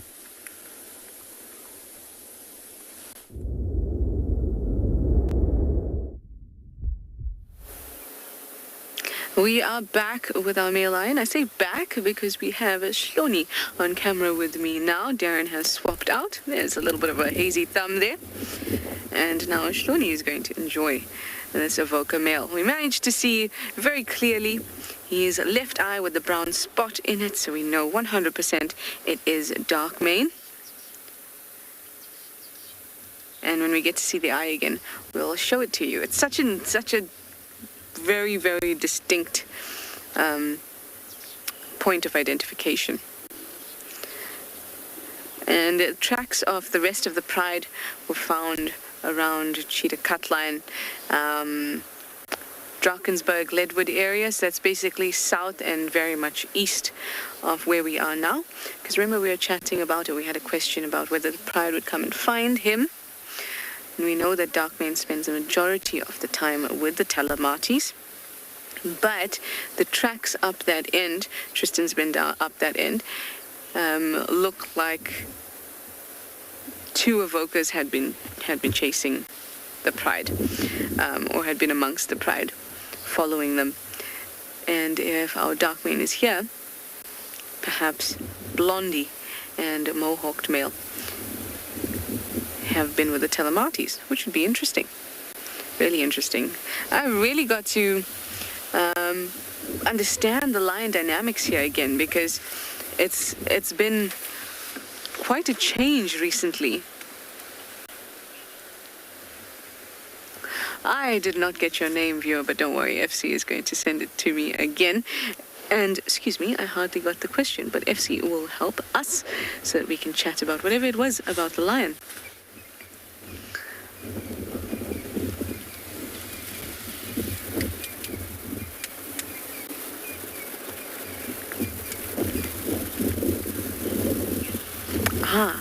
Surf. Hello. At first I thought it was Smurf, and then I thought it was Surf 50, and it's just Surf. Surf, you'd like to know, why do male lions sometimes patrol on their own, and other times they'll patrol together? It's because their bonds are formed. Remember coalitions? Male lions form coalitions, and coalitions are quite strong bonds. Always actual biological brothers, but we often say they're brothers because they come from the same pride. It's not even from the same pride. But the bonds are so strong that if you imagine, you don't always have to go to the shop with your friends and family, do you? No, you don't. So I'm just hoping that you're able to hear me, because it says that you might not. If you don't, I'm sorry.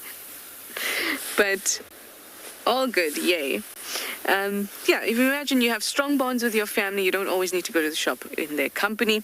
You don't always need to check why the alarm went off in your home with them. You yourself, because your bonds are so strong, can patrol your own patrol around your house or whatever on your own. So it's actually a testament to their bond.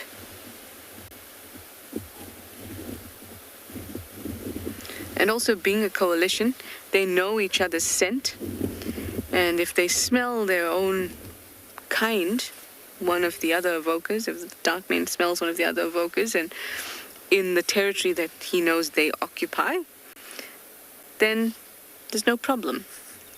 The problem would be if he smells a male lion that is not familiar.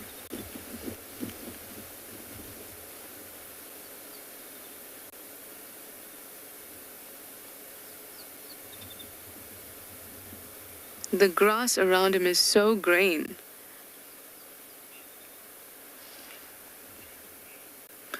Danny K, you'd like to know, when was the last time we saw all the evokers together, all three? Whew. Wow, at least for me personally, at least a year ago, if not more.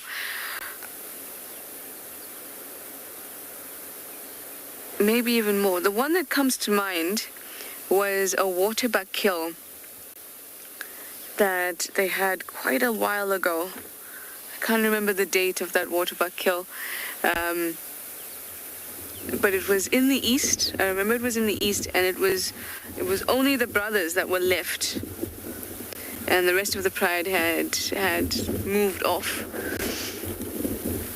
I remember one of them, like, they were quite playful. One pounced on the other and gave him quite a shock while his head was inside the waterbuck. He was totally absorbed by chowing down on this waterbuck, and then his brother came from behind. And it was an epic shot. I don't know if we got it live, but he actually stalked behind, and you could see it almost on his face that he was like, oh, there's my brother, I'm going to play a trick on him. And then he just went, bah! And then they both lost it a little bit. But it was good fun. In fact, I miss seeing them like that. I haven't seen them like that in a long, long time, especially all together.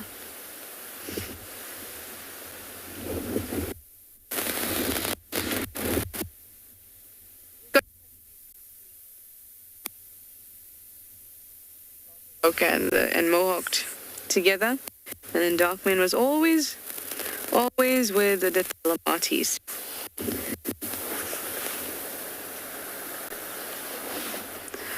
And the Telemates weren't on Djuma as much as the Nkuhumas was. And actually, before we got that question, we were chatting.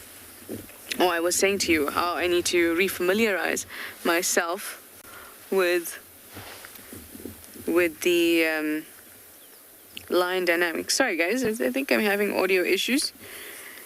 But everything looks fine.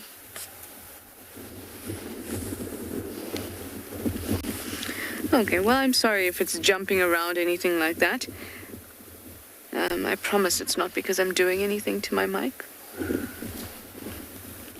So the line dynamics have changed. The last time that I was here, it has been a couple of months since I've been back, or since I was last year.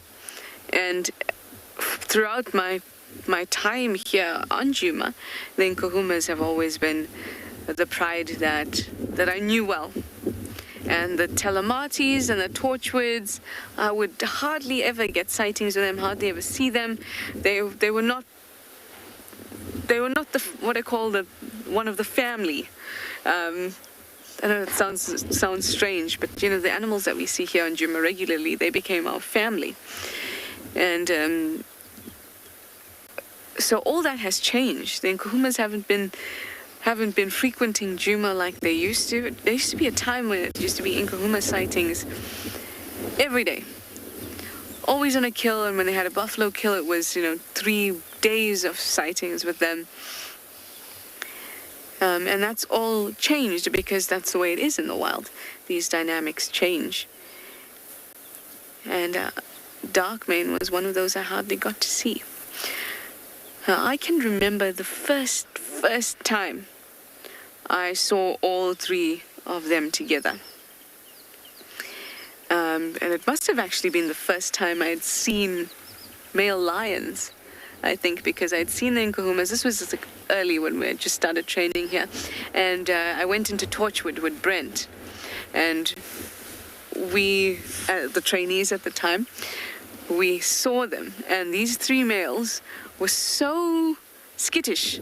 They had obviously not been accustomed to people in cars in Sabi Sands just yet, or they're the northern evokers, and it was quite an interesting thing. They were kind of behind all the bushes, kind of looking at us, hiding from us a little bit, all 3 of them together. And that was probably around the time when they got their names, their nicknames, or I had first heard them. They had such defining features. Dark Mane's mane was most definitely darker than the rest. Blonde Evoker's mane was very blonde, and the Mohawked Evoker was so mohawked. Everything was so pronounced. It was so easy to tell them apart. And that was 2.5 years ago.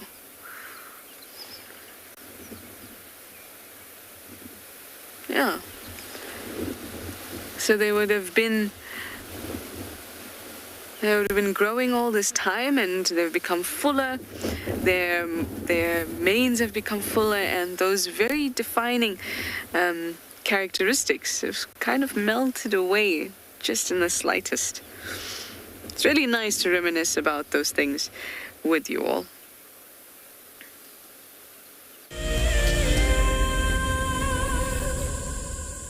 It's no secret that nature can heal. Some of our WildEarth viewers are finding solace in the outdoors close to their homes during lockdown. This is how I keep myself busy during lockdown. Beautiful little jumping spot. I love walking in the open spaces near my home. Provides a moment of peace in a crazy world. This is my fire escape with some of the birds I get to see. That's what it's like in New York City during lockdown. Being in nature helps me to cope with the challenges of life and helps me to be humble and grateful. It's magical watching everything turn into a winter wonderland as the snow softly falls. Been doing lots of walking, dog walking, outside at parks. This is my Ridgeback Drake. Our little slice of paradise is a provincial park called Hopewell Ross. Connecting with nature is critical to stay positive during these tough times. WildEarth encourages you all to find time to escape to nature. Sometimes love wants to make you sing. And sometimes love wants to make you bow and fan your wings to your bow. For the southern yellow-billed hornbill, these are signs that love is in the air. These birds are destined for a season of monogamy at least. Breeding pairs are in it for the survival of their chicks. But before love commences, the male needs to woo his valentine with food in the form of nuptial gifts. I'm Nikki here at andBeyond Ingala in South Africa. I love getting questions from viewers about all the small things within the environment and how it all is integrated with one another. If you want to ask me any questions, please simply register with the WildEarth website, head across to the live safari page, and then post your questions there. I'm looking forward to chatting to you on my next WildEarth drive. Something very, very interesting. I didn't plan this, but this is a scene rarely seen. This is what we call a journey of giraffe. So beautiful.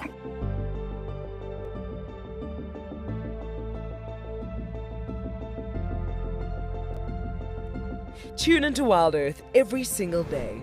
It's in your nature.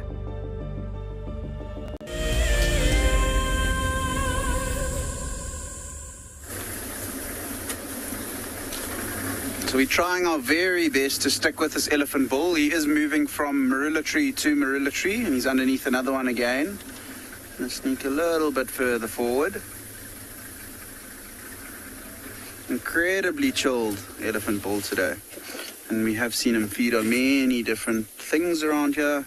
Grass and marulas being the majority of where he's looking to find food. He's not feeding in any specific place for too long though. He's sort of moving from tree to tree quite quickly. You're spending maybe 2 minutes at a tree and then moving on to the next one. And he's using the road. I mean, if you have a look around us, you can see it's an incredibly thick area. And although he doesn't have a difficulty in moving through thick bush like this, he is making use of the road as a pathway for him.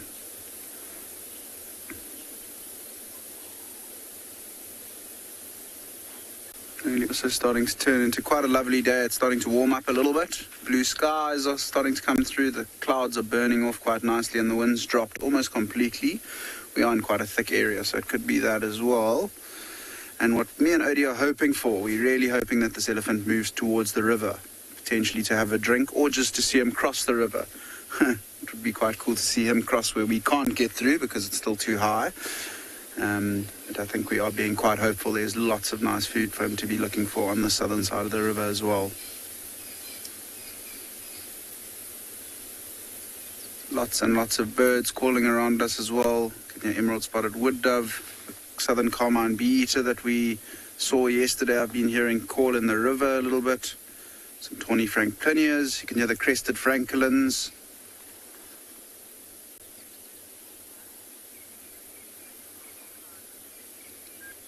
So Kala, you can imagine by autumn the grass is starting to lose a lot of its nutrients. It's not tasting as nice. Leaves will still be a good source of food for elephants in autumn. They will still feed on grass. They do have a metabolic diet, meaning that they eat pretty much everything that you get in the bush. So any plant matter that's around, he will feed on. And then I want to see if there is a tree here that has been stripped, because that's also quite an interesting thing. Oh, there we go. We've got a gap there. Odie, I'm actually just going to sneak around the front here, and then we'll get a nice front-on view of him. So there's no trees that have been stripped here, but you can imagine the bark of trees also contain quite a lot of nutrients in. So in the autumn time, as soon as the grass starts losing its flavor and taste, they might start heading towards trees where they'll use their tusks to leave a bark off. Quite similar to the way we saw him pushing at that marula tree, but he'll use probably one specific tusk, and he'll try and stick it underneath the bark and just get a little bit of the bark to pull off the tree or lever it off, and then he'll use his trunk to strip it. And he's pretty much looking to feed on the inner cambium layer, which contains all the nutrients, sending the water up and the the food or the nutrients down from the photosynthesis. Look, he is moving into quite a dense area, and we're not going to be off-roading today because it is still very wet around here, and we don't want to be doing too much damage to the bush around. Also, we do want to desperately avoid being stuck. But you can see him still there, moving into a clearing, now focusing on feeding on some grass. And there is quite a magnificent tree behind him. And it is a jackal. No, it's a marula. It's just got darker color, I think, because of all the moisture and rain that's been around.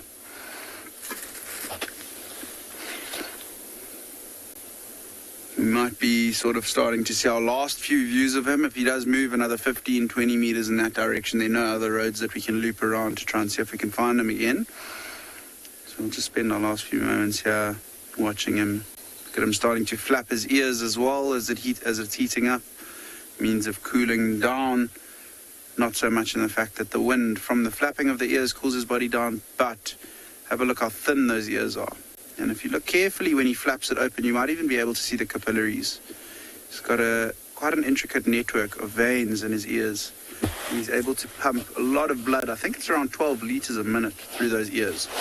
You can imagine pumping blood through that elephant. He's quite a warm-blooded animal, so putting it through his ears and flapping it like that, just able to cool his blood temperature down a little bit, and that in turn regulates his body temperature and helps him cool off. I'm going to try one last thing. I'm just going to sneak a little bit further forward here and see if we can't get a view of him underneath that very, very large marula tree. And I'm having a look around here as well, and underneath all the marula trees, all the grass has been trampled from elephants looking to feed on the fruits. It's definitely a firm favorite of them this time of year.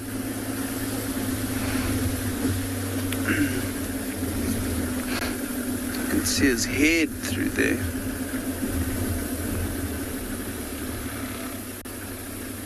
So Lisa is asking if they lose weight in winter. They do lose a little bit of weight, but they're able to feed on so much food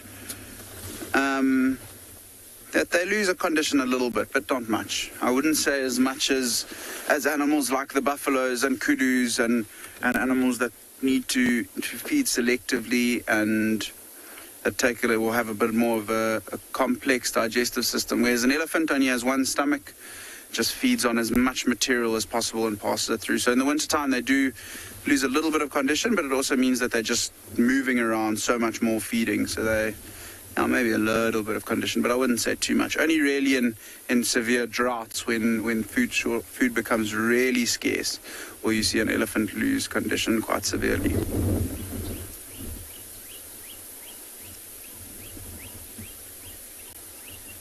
Chin spot batis calling, orange-breasted bushrike as well.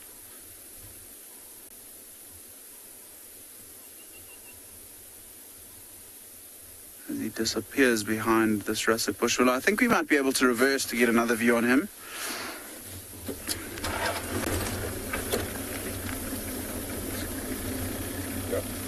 There we go. Perfect.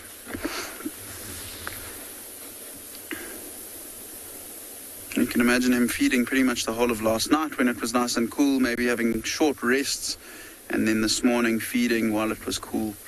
As the cloud cover starts to burn up and it heats up a little bit, he will slowly start to slow his movements down.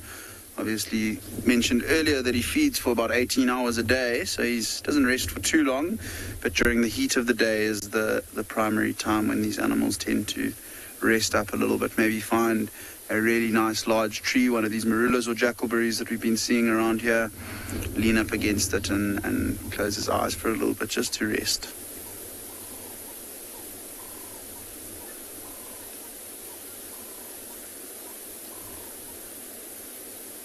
So what we're going to do is we're going to leave this elephant bull and head towards our causeway to get across into the northern side and see if we can go investigate the east. But for now, we're going to send you over to Tswalu, who has another animal looking to feed on some marulas.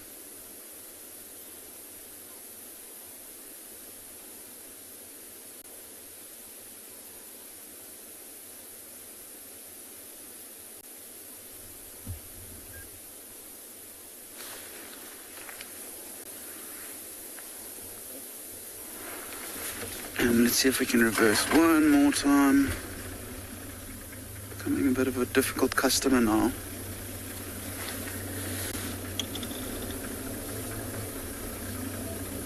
There you go.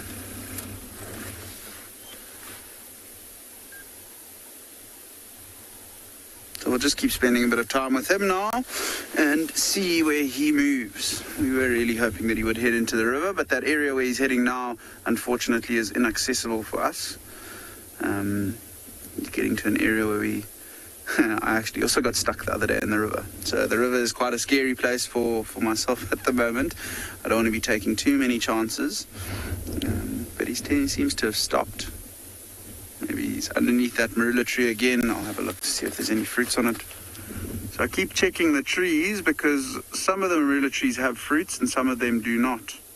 And that is because only the female trees have fruits and the males do not. So it's always worth checking.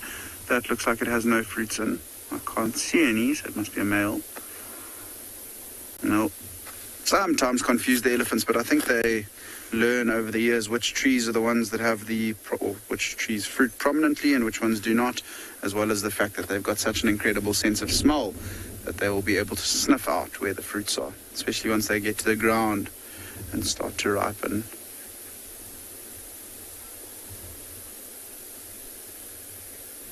We're going to try again and send you over to Tswalu with the marula eating animal.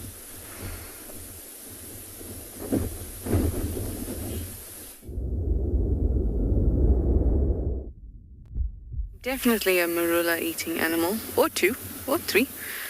I love eating marulas too. This young bull, it's the same young bull we actually saw yesterday in quarantine that was hanging around with that big bull. And at the moment, no marulas, but just grazing. How beautiful is that sunshine? Huh? Caught in the leaves of that white berry bush. Gorgeous. I was just saying to Shloni, the sunshine changes my mood so much. Not that I'm ever really in a bad mood, but sometimes, too much gloom makes me gloomy. And then the sunshine came out and it felt like I could just explode all of this happiness out of me and give it to all the animals. Look at that.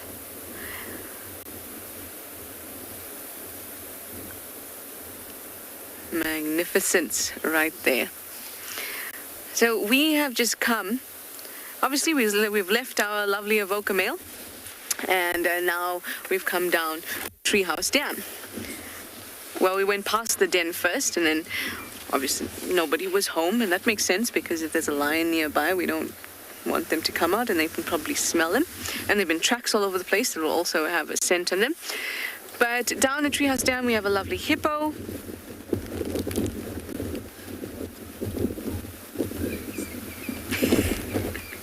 We forgive you, Shloni, don't worry. Maybe the hippo doesn't forgive you, though.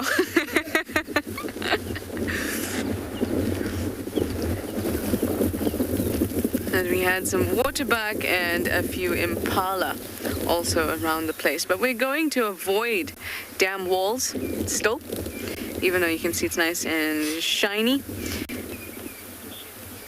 sunny and dry, but it only looks that way. We don't know what it's like just beneath the surface. We definitely don't want to damage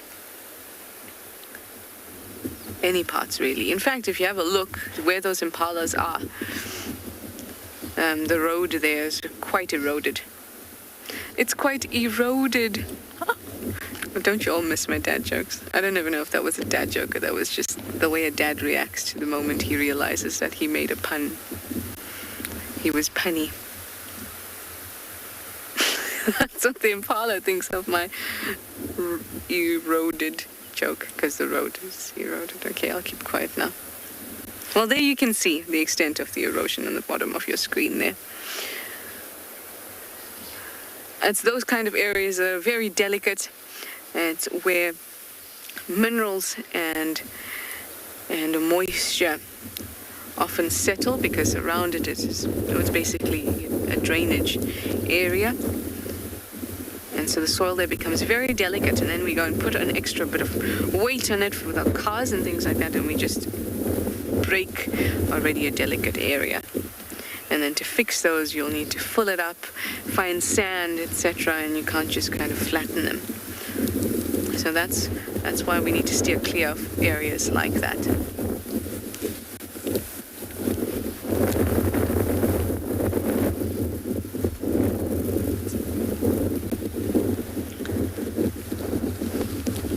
There are you, hippo. All the way on the other side.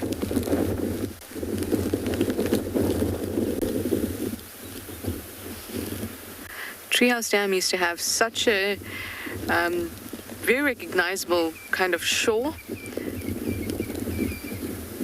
You know, a very flat area without any vegetation around it. But now everything is full up and there's vegetation all around the edges. Cassandra, you'd like to know if hippos can swim faster than crocodiles? I don't know, because while crocodiles do swim and swim very efficiently and quite quickly, hippos, while they have the ability to swim, don't swim.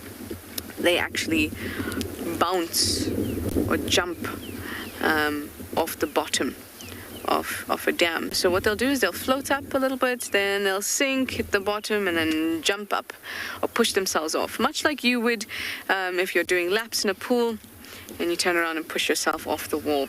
That's how they push themselves off the bottom of a dam. So I wouldn't know comparatively who is the fastest swimmer, although I would, if I were to guess, it would be a crocodile.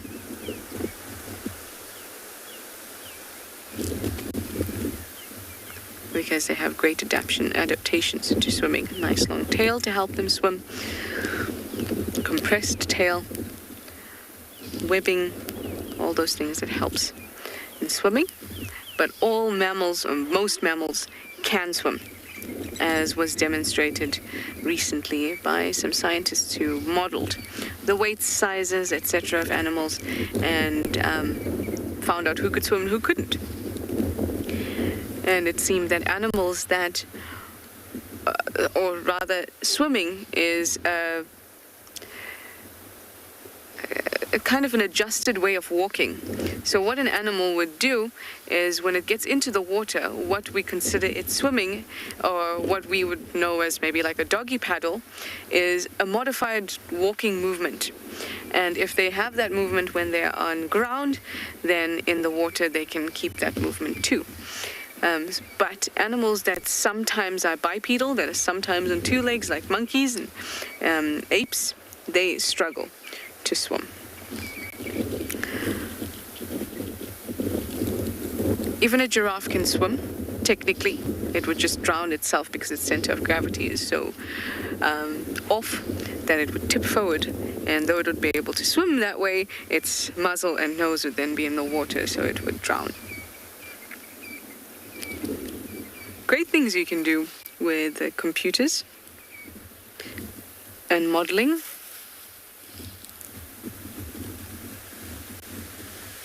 Ginny, I'm going to grab that question from you again. I know it was about the hippos.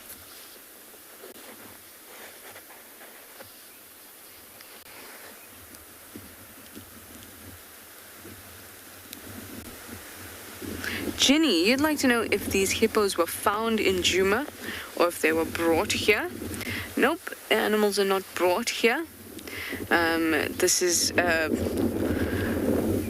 piece of land or a reserve where these animals have existed here historically. And so, not even that long ago, 50, 60 years ago, these were areas in which local people used to live in, and they would have to live alongside hippos and lions and elephants. And then the reserve, in an effort to conserve the biodiversity of the area, has given these animals a safe place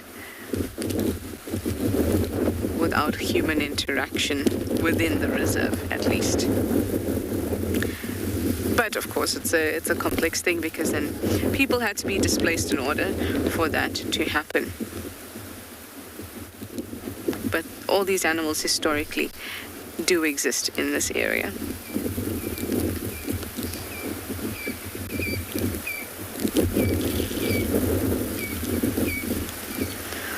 Well, we're going to move on from Treehouse Dam now and see what other road we can drive on that we haven't driven on yet. And I'm going to send you over to Nick. Nick is enjoying too many elephants today. I'm actually jealous.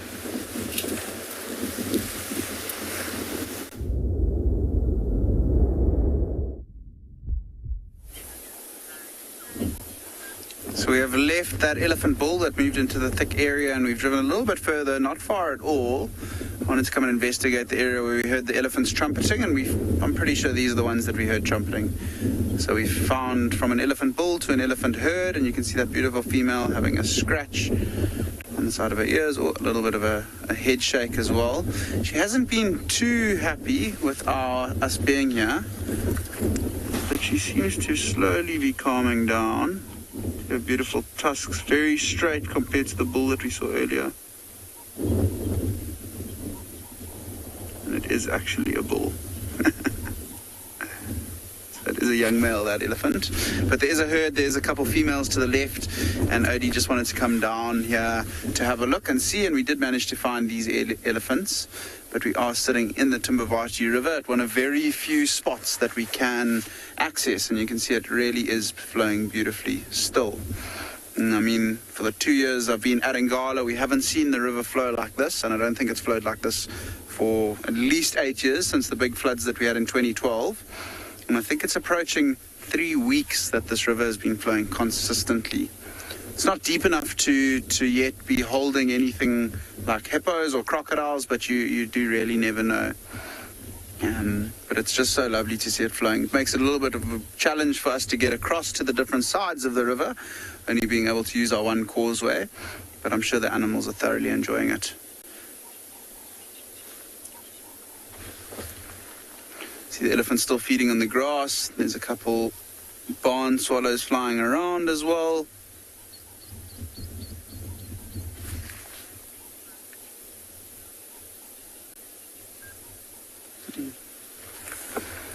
And you can see this bull that's moving across now, the bigger one. That might even actually be the reason why these elephants were trumpeting.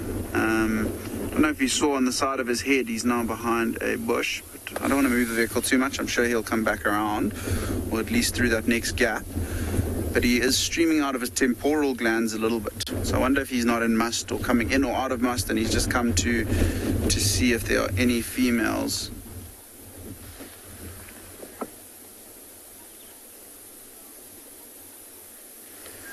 Okay, so I did get that around the second time. Lucas is asking if they drag their trunks when they get too long. I've never really seen an elephant with a trunk that's too long.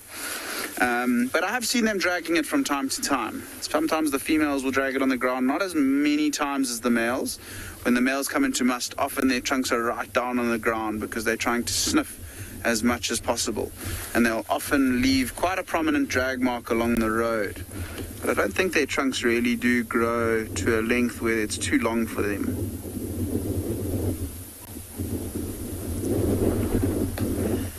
He's moving behind a couple bushes. There's a beautiful big river thorn in the back there, that really large tree behind him, the Kedia robusta. And then also, if you have a look at the tree that's blowing left to right, just in front of him, those beautiful silver leaves is a silver cluster leaf. And there's quite a few of them around here. Really looking quite beautiful this time of year. And some of the bigger ones are also starting to get some pods on them as well, which is quite nice to see. I'm going to see if I can move forward a little bit here, just to make Odie's life a little bit easier, so that he can see them without having big bushes obstructing our view.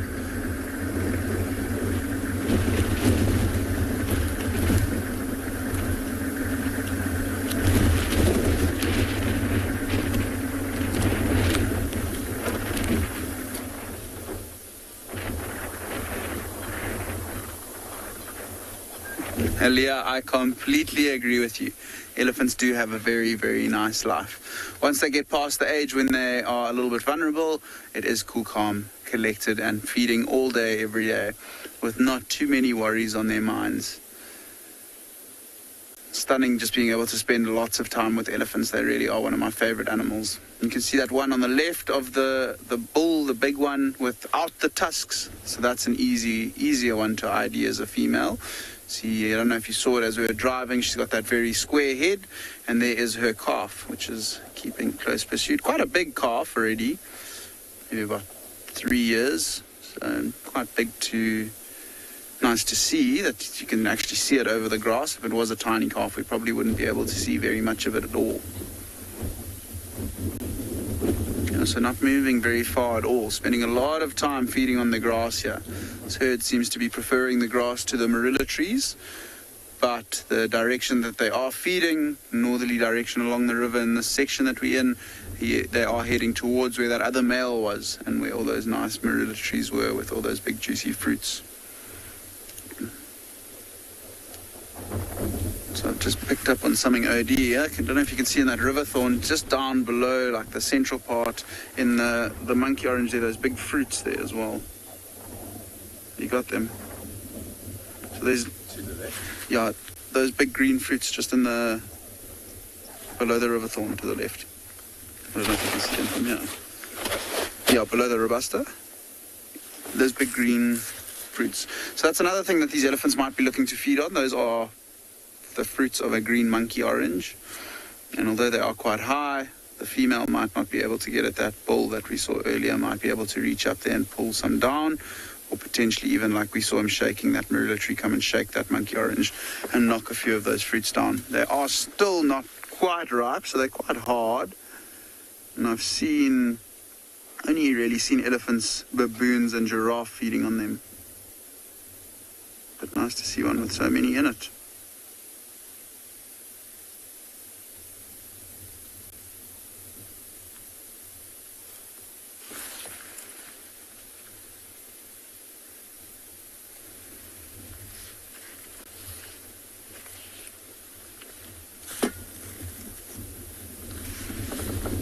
Really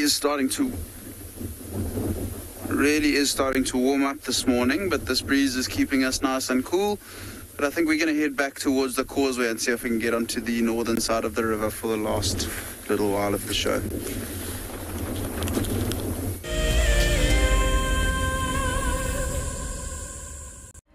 Do you dream of traveling to a far-flung wilderness location where life continues as normal? A place where you can escape to nature and breathe. If you become a WildEarth explorer, then this could soon become a reality. Subscribe today and stand a chance to win regular travel prizes. WildEarth Explorers, it's in your nature. Riverbeds are a great way to find water and look for places where elephant have excavated hollows. You can then dig into the sand, and after a couple of feet you should find damp sand, which then can be squeezed out or siphoned off for water. And with water being one of our scarcest resources, it is a good idea to conserve water where and how you can. My name is Ross and I'm a field guide at andBeyond Phinda Private Game Reserve. I love getting questions from guests on WildEarth because I love sharing and learning information about nature with new people, and it also makes me feel like you're all joining me in real life. If you want to ask a question on WildEarth, then you need to register on our website. Once registered, go to our live safari page and submit your question below our live feed. This is a battle of two great carnivores of the African wilderness. Whew. Whoa! You don't want to be under those jaws. Definitely, this round goes to the lion. Look at that. Fantastic. Expect the unexpected here on WildEarth daily. Hi, I'm Mike Anderson, and I come to you live every day from Eco Training Pridelands Conservancy in South Africa. The wild animal I think is most underrated. I think buffaloes are the most underrated. They're so tenacious and ferocious, and also very, very protective of each other, which I find incredible. You know, sometimes people think of the big five, they just think of lions and leopards and other big animals, but I think buffaloes are pretty underrated. Catch up with the guides daily here on WildEarth.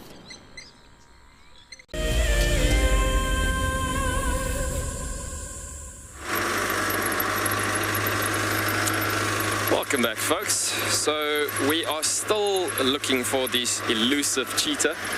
They have been walking quite far actually this morning, crossing quite a bit to the south.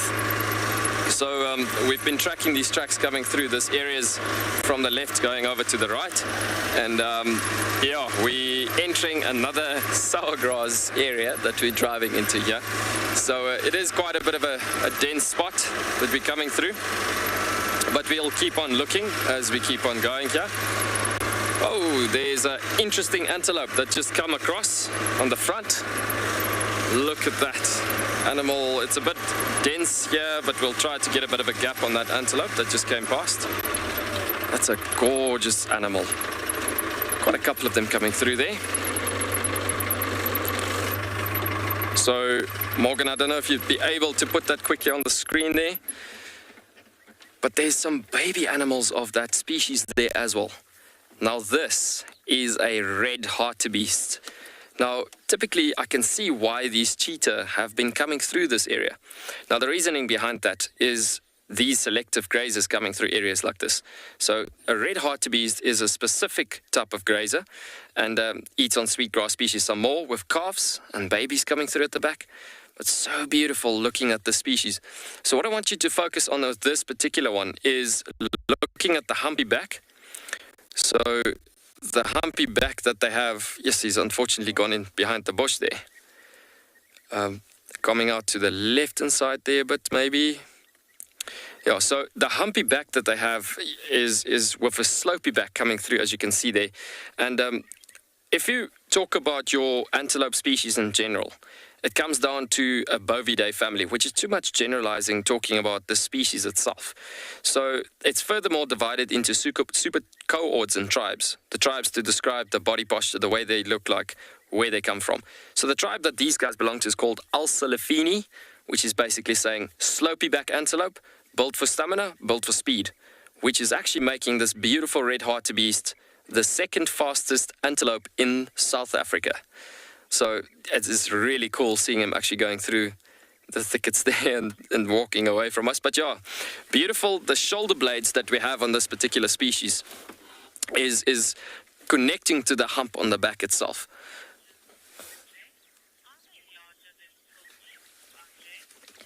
So, Andre, you asking if the red hartebeest is larger than the topi or the Tswalu even? They're all more or less the same size. As to that tribal family, Alcelaphini, you're literally looking at red hartebeest, even your blue and black wildebeest species, Tswalu, topi, and all of those characters comes through as in the same slopey back antelope family units. But yeah, more or less exactly the same size. So we're going to continue going down the road here and see what else we can see on these cheetah tracks to succeed further down. And see what other antelope we could obviously get in this area as well. That could be possibly hunting, or that the cheetahs could be possibly hunting in this area on. But yeah, so gorgeous to see a different antelope species from a different kind, actually.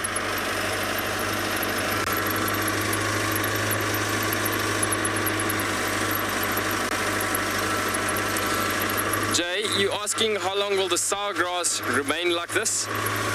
You know what, for January, especially when our rainy season starts, basically in mid-November all the way through to March, if we had early rains, it'll last quite a long time, from January, mostly from end of November all the way through to in its peak in January. February, it starts slowing down and drying out a bit, and then it's a bit lesser dense, if I can put it that way, in that situation and condition. But yeah, about 3 months max, that's it. There's a beautiful southern yellow-billed hornbill that's just come across there, flying across to the top end of the branch. Don't know if we'd be able to see him a bit better there. It looks like he's almost stuck in the tree there. Yeah. Out of sight there. Right, let's slowly continue through here. Bit of a skew angle. We're coming across to here. Speaking of which, with the rains actually and so on, you can see how much the roads have been washed in this section again where we're driving, coming through. Quite cool. But yeah, the conservation team is hard at work actually concentrating on roadwork materials and areas to construct and reconstruct some of these roads actually.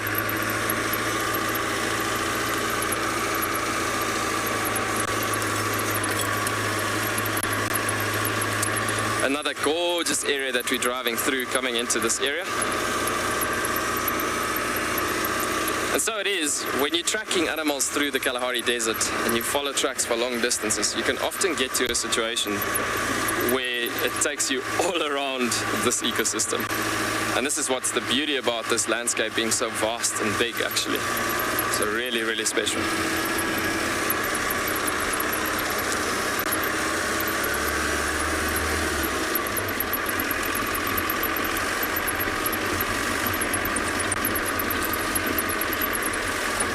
There's a ground squirrel. It's just run across in front of us over the road into the dense grass again. There's this little guy actually sitting right over here. Don't know if you can see him there, Morgan. No. All right, so we lost our ground squirrel in the grasses there. We're going to link you to another gorgeous destination with something small.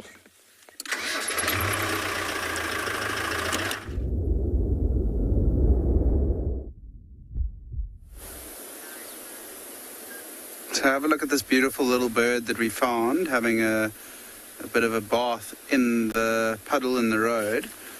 And look how beautiful that face is, that bright orange bill, orange on the head, sort of dark olive green wings, grey on the back of the head, and that is a green-winged petilia. And for some of the birders that know the old names, its old name was a mulber finch. and really special to see them like this in the open. Often with these little birds, you just see them like that. You see them for a few seconds and then they fly away. And there was a female that was with them as well. So a really special bird to have seen this morning. Nice to see it having a bath as well like that. And we'll keep a close eye to see if they don't come back. There's a good chance that they'll come back. You can imagine for these birds over the last couple of days being really nice, and being a lot of wet weather, it's nice for them to go into some of these puddles and just clean off some of the dust and dirt that they've got in their wings.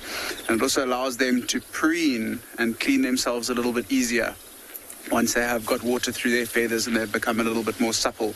I don't know if you can hear those birds calling in the background as well. There's a couple woodland kingfishers around us that are doing a bit of a display, but we can't see them at present. They are just in a thicket to the left of us.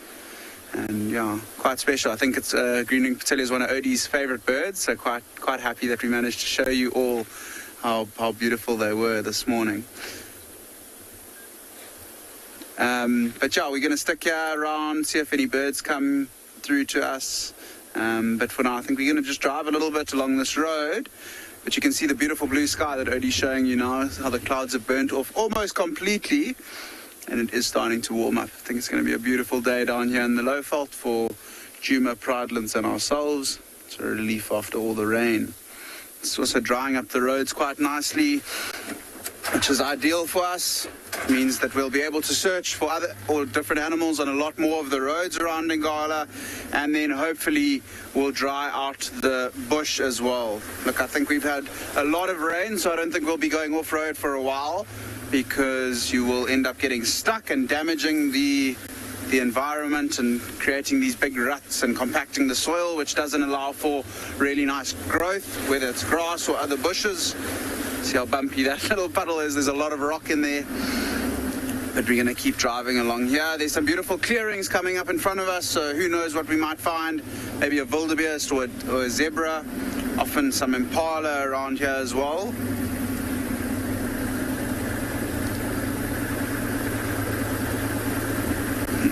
So Nola's asked a question, what type of grass do we have at Ingala?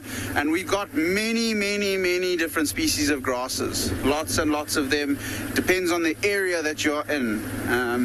Around us at the moment, we've got a couple. Oh, there's our anti-poaching aeroplane, which is flying over. Just want to stop and see if we can get that on camera. Little bantam plane. And that's crucial. I will come back to your question about grass, Nola. But that is a crucial part of the conservation in this area at the moment, with some of the animals being poached heavily. And the last couple of days with all the weather, this plane hasn't been able to get up. So it's the first day in a while that we've seen it up, and it is quite nice that we get a chance to see it.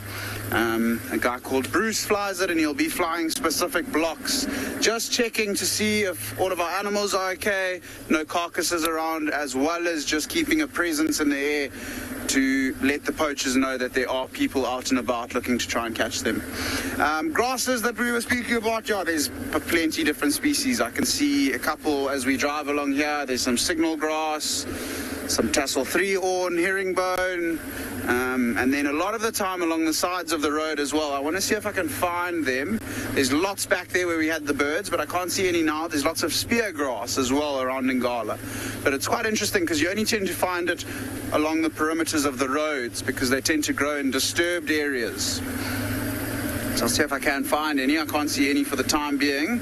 But with some of these grasses as well, they're not so nice to walk around in this time of year because they're full of seeds, and they'll often get caught up in your socks and in your shoes and end up pricking you and poking you, and they are a mission to get out of your socks once you've finished walking.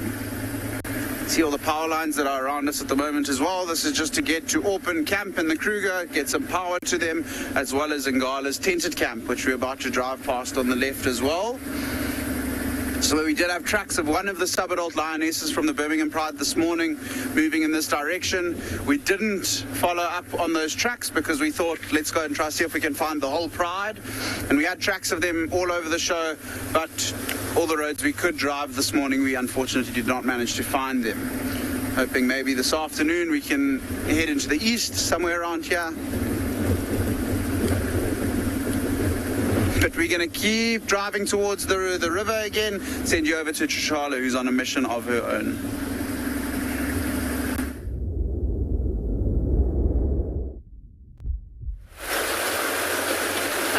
mission. I'm on a mission to get out of this water before I get stuck like yesterday. We made it, everyone.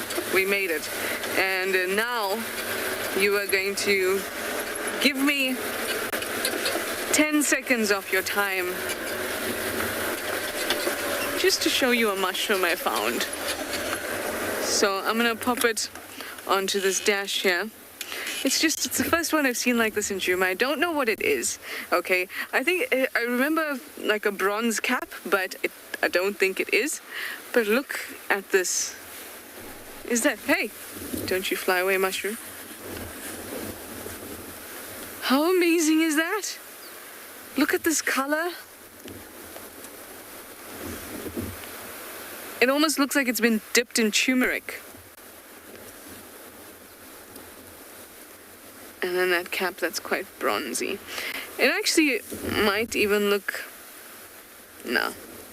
I was going to say, sorry. I'm moving it around too much while I'm having a look at it. And it's really thick and firm, very strong. But I'm going to get a positive ID on it today, and then we can chat about it maybe this afternoon. But as you can imagine, the mushrooms have been quite crazy around Djuma these last few days. In fact, when I drove in, I came to camp a little bit early before I actually started on drive, and as soon as I drove into camp, I just saw mushrooms, and if you know me, you know how much I love the biology of mushrooms, and I've seen some really interesting ones as we've gone through. It's a perfect combination for mushrooms.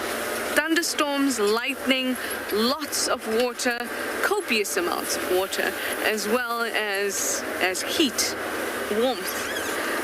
So it's just the best environment for mushrooms, and with all the water and so much vegetation, it also means lots of vegetation is falling on top of each other, so you're going to get decaying organic matter, which is just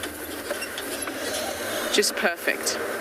Another piece of perfection that you may know well on Djuma is my favorite tree. Even Shloni knows the favorite tree. It is the Balanites mugami, the torchwood or green thorn there in the distance.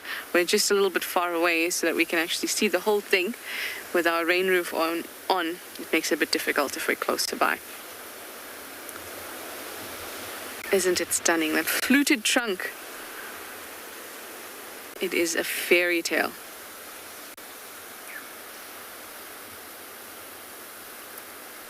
Lorato, you'd like to know how the mushroom seeds are spread? That is a very good question. And for such a question, we might have to enlist the help of some old friends in the form of Pokey. So mushrooms don't have seeds. Lorato, mushrooms have spores. And spores, they all sit in there. This is called, so if we were going to use technical terms, this is called a stipe. You could just maybe call it a stem. And a pileus, or a cap of the mushroom. And these are the gills.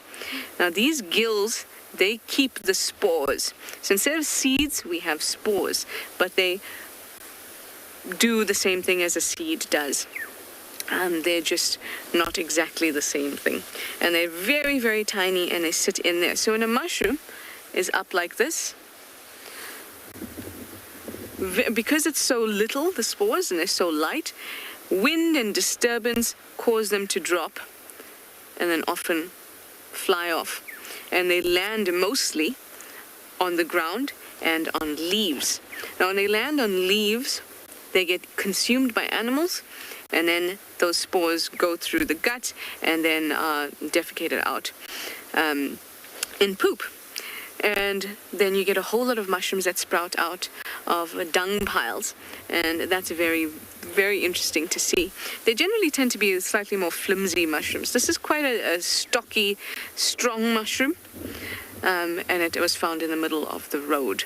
So this is likely because perhaps there was in that area a network, or what we call a hyphae, a network under the ground, which is essentially the fungus And then this is just a fruit. So if you imagine the hyphae under the ground is the tree, then a mushroom is just the fruit on a tree. So this is just one bit that we're seeing, but it has a whole network underground. So maybe one spore landed on the road, or perhaps there was a strong network underneath the ground there that pushed up this little bud. Very nice. Some mushrooms, not all of them, or not all types of fungus, have gills, but most of them do have spores in which to reproduce. But also, they can reproduce by touching their hyphae together. Interesting stuff. Anyway, I'm going to send you over to Pete. I'm not sure what he has, but it's probably more interesting than my mushroom.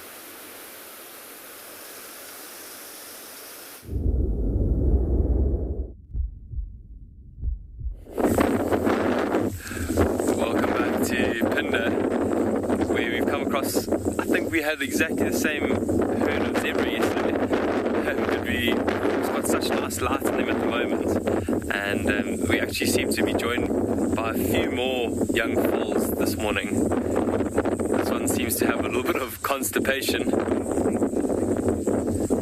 Seems to have a little bit of constipation, struggling to get its dung out. I'm just going to angle myself a little bit better so you can hear me. I think the wind has been quite hectic at the moment. Hopefully that's a little bit better. Seems to even have a bit of a limp there. Earlier we noticed one just at the back. Maybe if it comes around, it's also got quite a bad limp, and it almost looks like a different color. It looks like it's going a little bit more blue, and it's not looking very, very healthy, unfortunately. I've seen that before. You can see the one just resting down below the mom as well.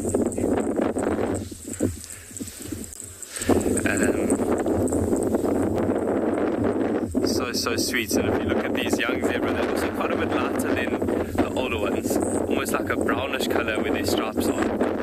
Just going to re-angle one more time so that we can try and face away from the wind. It's still very, very windy here at Phinda, and we're just trying to do what we can to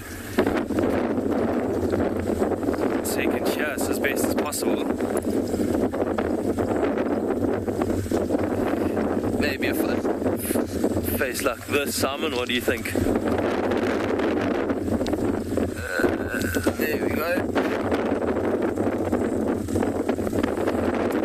You can see quite nicely now that foal I was talking about earlier that's got quite a bad limp. It's on the left hand side there. That's a little bit bigger than the other foals. But if you look at the colour, it almost looks like a slightly lightish blue. And that back right leg is very, very swollen, so I wonder if maybe it was running away from something. Look, watch now as he limps off. Shame, that really, really doesn't look good. You can barely put any pressure on that leg. So it's quite possible that that leg has been broken.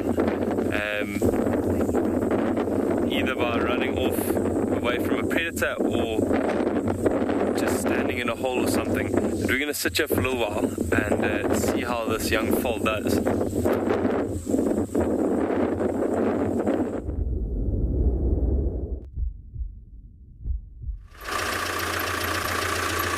Welcome back, folks. So we've continued even further south into this area. As you can see, it's opened up a bit more closer to these savanna sections over here, and we've just bypassed a family of bat-eared fox. That was pretty cool, actually.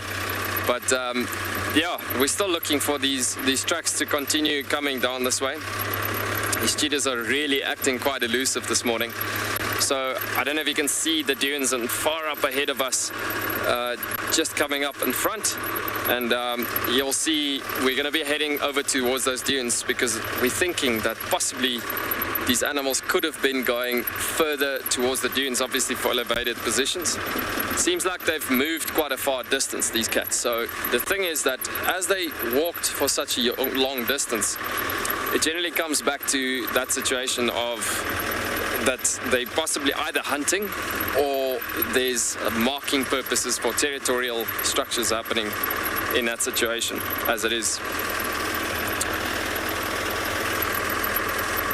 But yeah, just another stunning, gorgeous area that we're approaching again.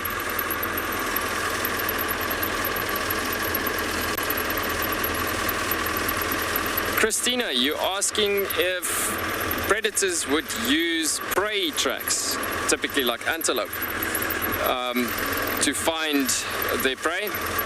You know what? I've seen it where they actually find tracks at certain sections and destinations, and then they start trailing the scent that goes along with that set of tracks actually as it goes. So in the Kalahari, because it's so vast, actually animals get to a point where they mission big time on scent of olfactory glands as it is, and making use of those glands to go through olfactory communication, but mostly to do with the sense of smell, and also a bit of tactile communication, obviously if they are with each other, but in a vast area like this it comes down to sense of smell, mostly as they come through in areas like this. So yeah, then they look at spots where a big herd of animals were feeding in an open plain area, and then they look at the area, for instance, where those animals have been defecating or urinating in that certain spot, and then it comes down to that. They then follow the scent from that location as it is. It's very important.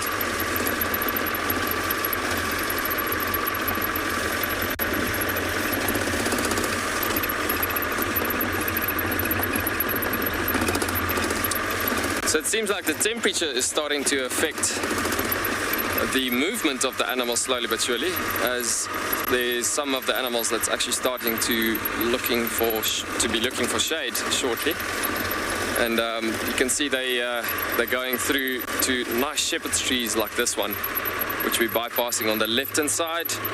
And shepherd's trees are actually known. Actually, let me show you this particular tree on our left hand side. Zooming into the bark of this one. Now, we spoke previously about the camel thorn tree bark as it is and so on. This one has got grey bark, and if you actually go to the Afrikaans name of this, actually it says witgatboom. Now, it's exactly, witgat means actually like a white coloured tree as it is, and so you come to that color of the stem. That's what distinguishes, well, it easily from, or differentiates it from this to a camel thorn tree's bark, because the shepherd's trees and the camel thorns look very much the same. But if you look at the tree crown and you look at the canopy of the tree itself, you'll see it's a very dense canopy. And again, they are one of the mother plants in this environment as well. So the Boscia albitranca, which is basically saying it is a trunky rooted structure coming down from into the roots as it goes down quite deep and searching for water from the tables, where it brings it up to the top, as I explained the other morning. But yeah, looking at this particular condition, because it's so high in amount of moisture, you'll see that the crown is very dense. And so because of the crown being so dense, it gives a huge amount of shade on the ground. And so as that amount of shade is covering the ground surfaces as it is, then it covers the daytime temperature to cut into half. Almost the same functionality as the sociable weaver's nests in this area. So if you look at this in situation, as we're tracking this cheetah through this environment, they often go to shaded spots this time of the day, slowly but surely, and looking for shepherd's trees specifically because of that.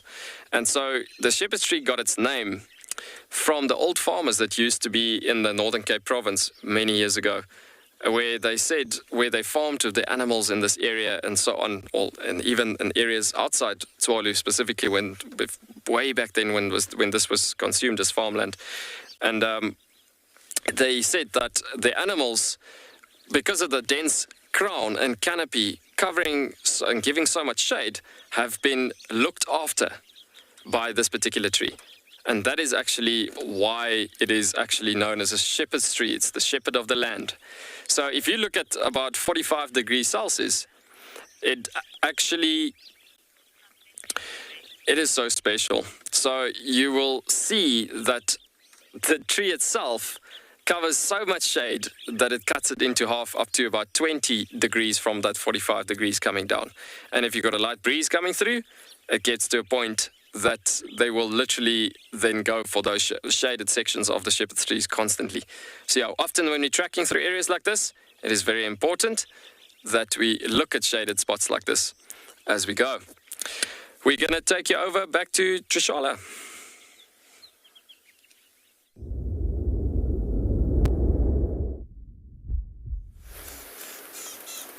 I am also looking at a tree, but this is a marula tree that's been pushed over. And why I love this tree is because it shows two types of strength.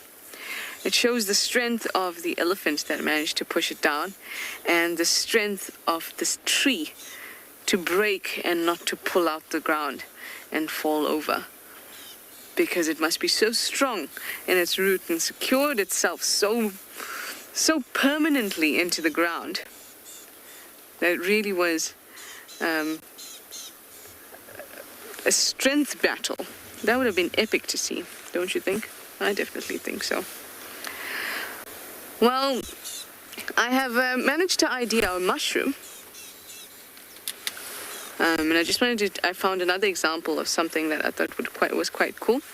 So this was that rusty colored mushroom that we were looking at. It's called an orange tuft,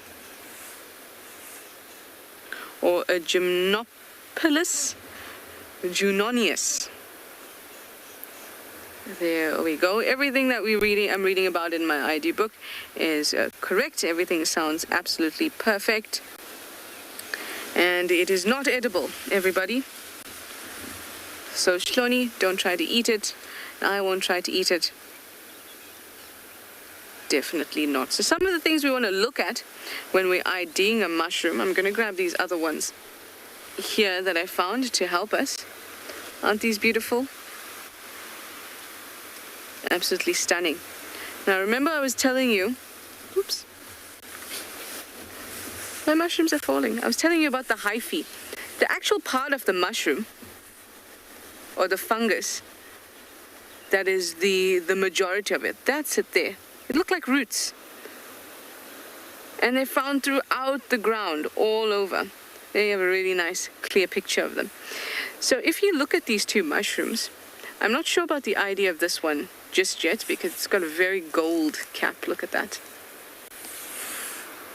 Very gold and quite a grey purple underneath. Now there's a mushroom called a dung roundhead who has a similar description, purple grey underneath and a goldy top, but this type is much thinner. Anyway, can you see that this one, right, doesn't have this kind of skirt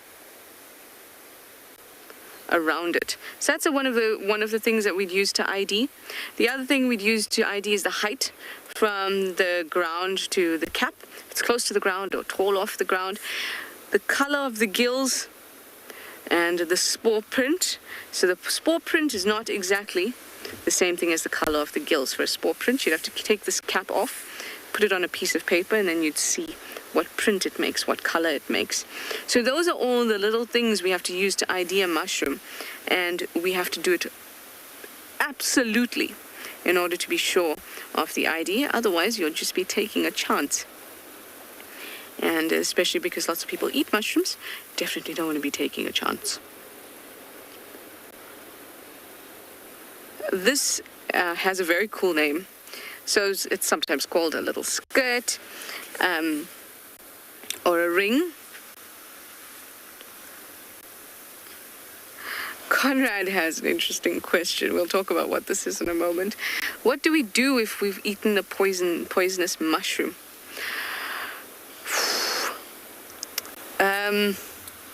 I would say probably purge is your best bet, or to wait it out. A lot of the time, it can be fatal, especially if you have one of the toadstool-looking mushrooms, or amanita. But, it's a tough one. If you're poisoned, you're poisoned. What more can I say? You can try and purge, drink water, things like that. But it's not... It's working, it's poison working through your digestive system, so it's permeating your blood very quickly. It's not as if you're getting a snake bite and it's localized in one area for at least a few seconds. So I would say, 1, don't eat any mushroom that you don't know the ID of 100% by checking the spore print, by checking what it could be mimicking if there's a false version of that, by checking the different types of pileuses or caps that you get, and all these other little things that you need to ID them. If you cannot get a 100% positive ID, you should never be eating that mushroom. Ever. Even if you have a slight bit of doubt, you should not be eating a mushroom. Mushrooms are crazy creatures. And I say creatures because they're more closely related to insects than they are to plants, because they also have rigid cell walls. So I want to tell you this last little thing about the mushroom. This thing here has such a cool name. It's called, it's the remnants of what's called a universal veil. I don't know if you've ever seen when you buy button mushrooms at home. They kind of look like there's no gap between the gills and here, it's a round bulb. Actually, I've got a picture here. If we look over here, they look like that, right? All fully covered before it separates to create the gills here, or to reveal the gills. So when it's all covered like that, that's the universal veil covering it. Then the mushroom grows and grows and grows and pops out, and then part of the veil gets stuck on the bottom as that ring or that skirt, and the rest of the veil is on the top of the mushroom there. Sometimes you can peel it off with the mushrooms at home. I think it's such a cool name. Universal veil. Anyway, that's my mushrooms. Mushrooms are for the day, guys. At this time of day, it's getting warmer and there's less things happening. Our lions moved into the block, so we can't really do much else. So, mushrooms it is.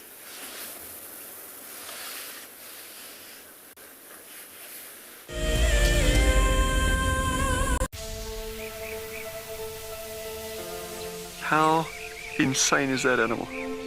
This is out of this world.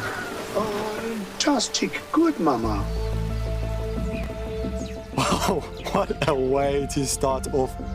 Just such an incredible privilege to be out here. It just keeps on delivering. There you go, there you go. Heart is pumping right now. 3, 2, 1. You are live, you are live. Look at this, everybody. We've got a live kill.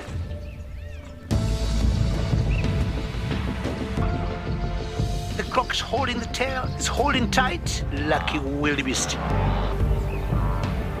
There's nowhere to go. This is a disaster in the making.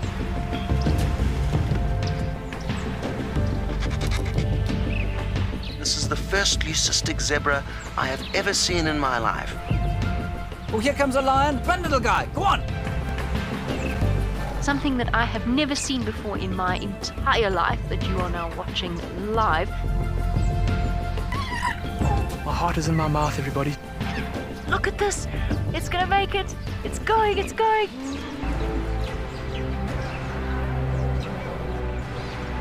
This is just too magical. Hi, little guys. That's great, isn't it?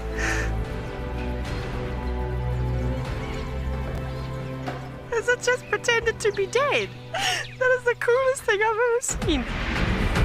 Look at that. Scuba Steve has got a friend. You've got a friend in me. It couldn't be a better morning. This is just too special. Oh my goodness, we've got a turtle. how epic is the fact that we're coming to you live from the Chobe River? It's the most incredible feeling to be here. This is live and we're in Rwanda. This is a very, very different adventure, charged with emotion. Look at that little zebra about to be born. There's the head. Oh, you clever mare, well done. I did not think I would ever face my fears like this.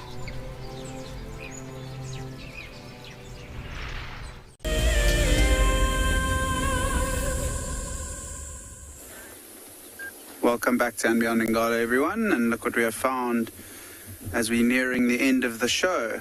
A beautiful group of male impala, and then that beautiful waterbuck that's lying down right in the middle of them. Waterbuck is something that we don't tend to see too often here at Ingala unless we go around the watering holes, and that's where we've just come from. We did pop past Clara Dam. There's one or two hippos around, but not much else, so we decided to keep going, and we came across this lovely sighting here of the impalas and waterbuck.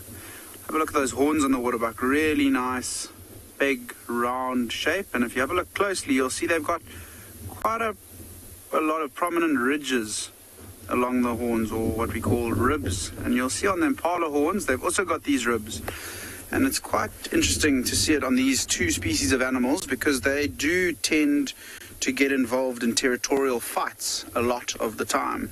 Impalas mainly during the rutting season, which is sort of April, May time of year when they are starting to rut and breed, and the waterbuck, incredibly territorial animals, one of the most territorial antelopes that we get around here, and hence the name waterbuck. You'll pretty much only tend to find them around large sources of water, whether it's a perennial river that flows or a watering hole like Clara Dam that we have just passed.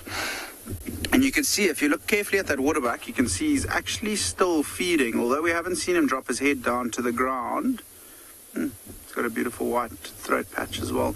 See how he's still chewing there? So I'm sure we've heard about it before, but he is ruminating, and he's just bringing back some of the grass that he's fed on, bringing it back up into his mouth and further chewing it to break it down. We also refer to it as chewing the cud. The impalas not doing too much of that. They tend to just be feeding.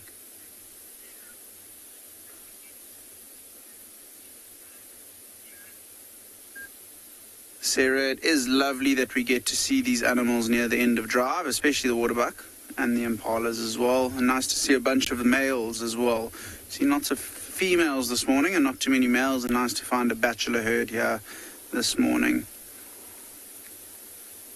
See the impalas, a lot of them have got their heads down feeding on grass at the moment, as with the elephants, because the grass is probably the most nutritious food source at the moment.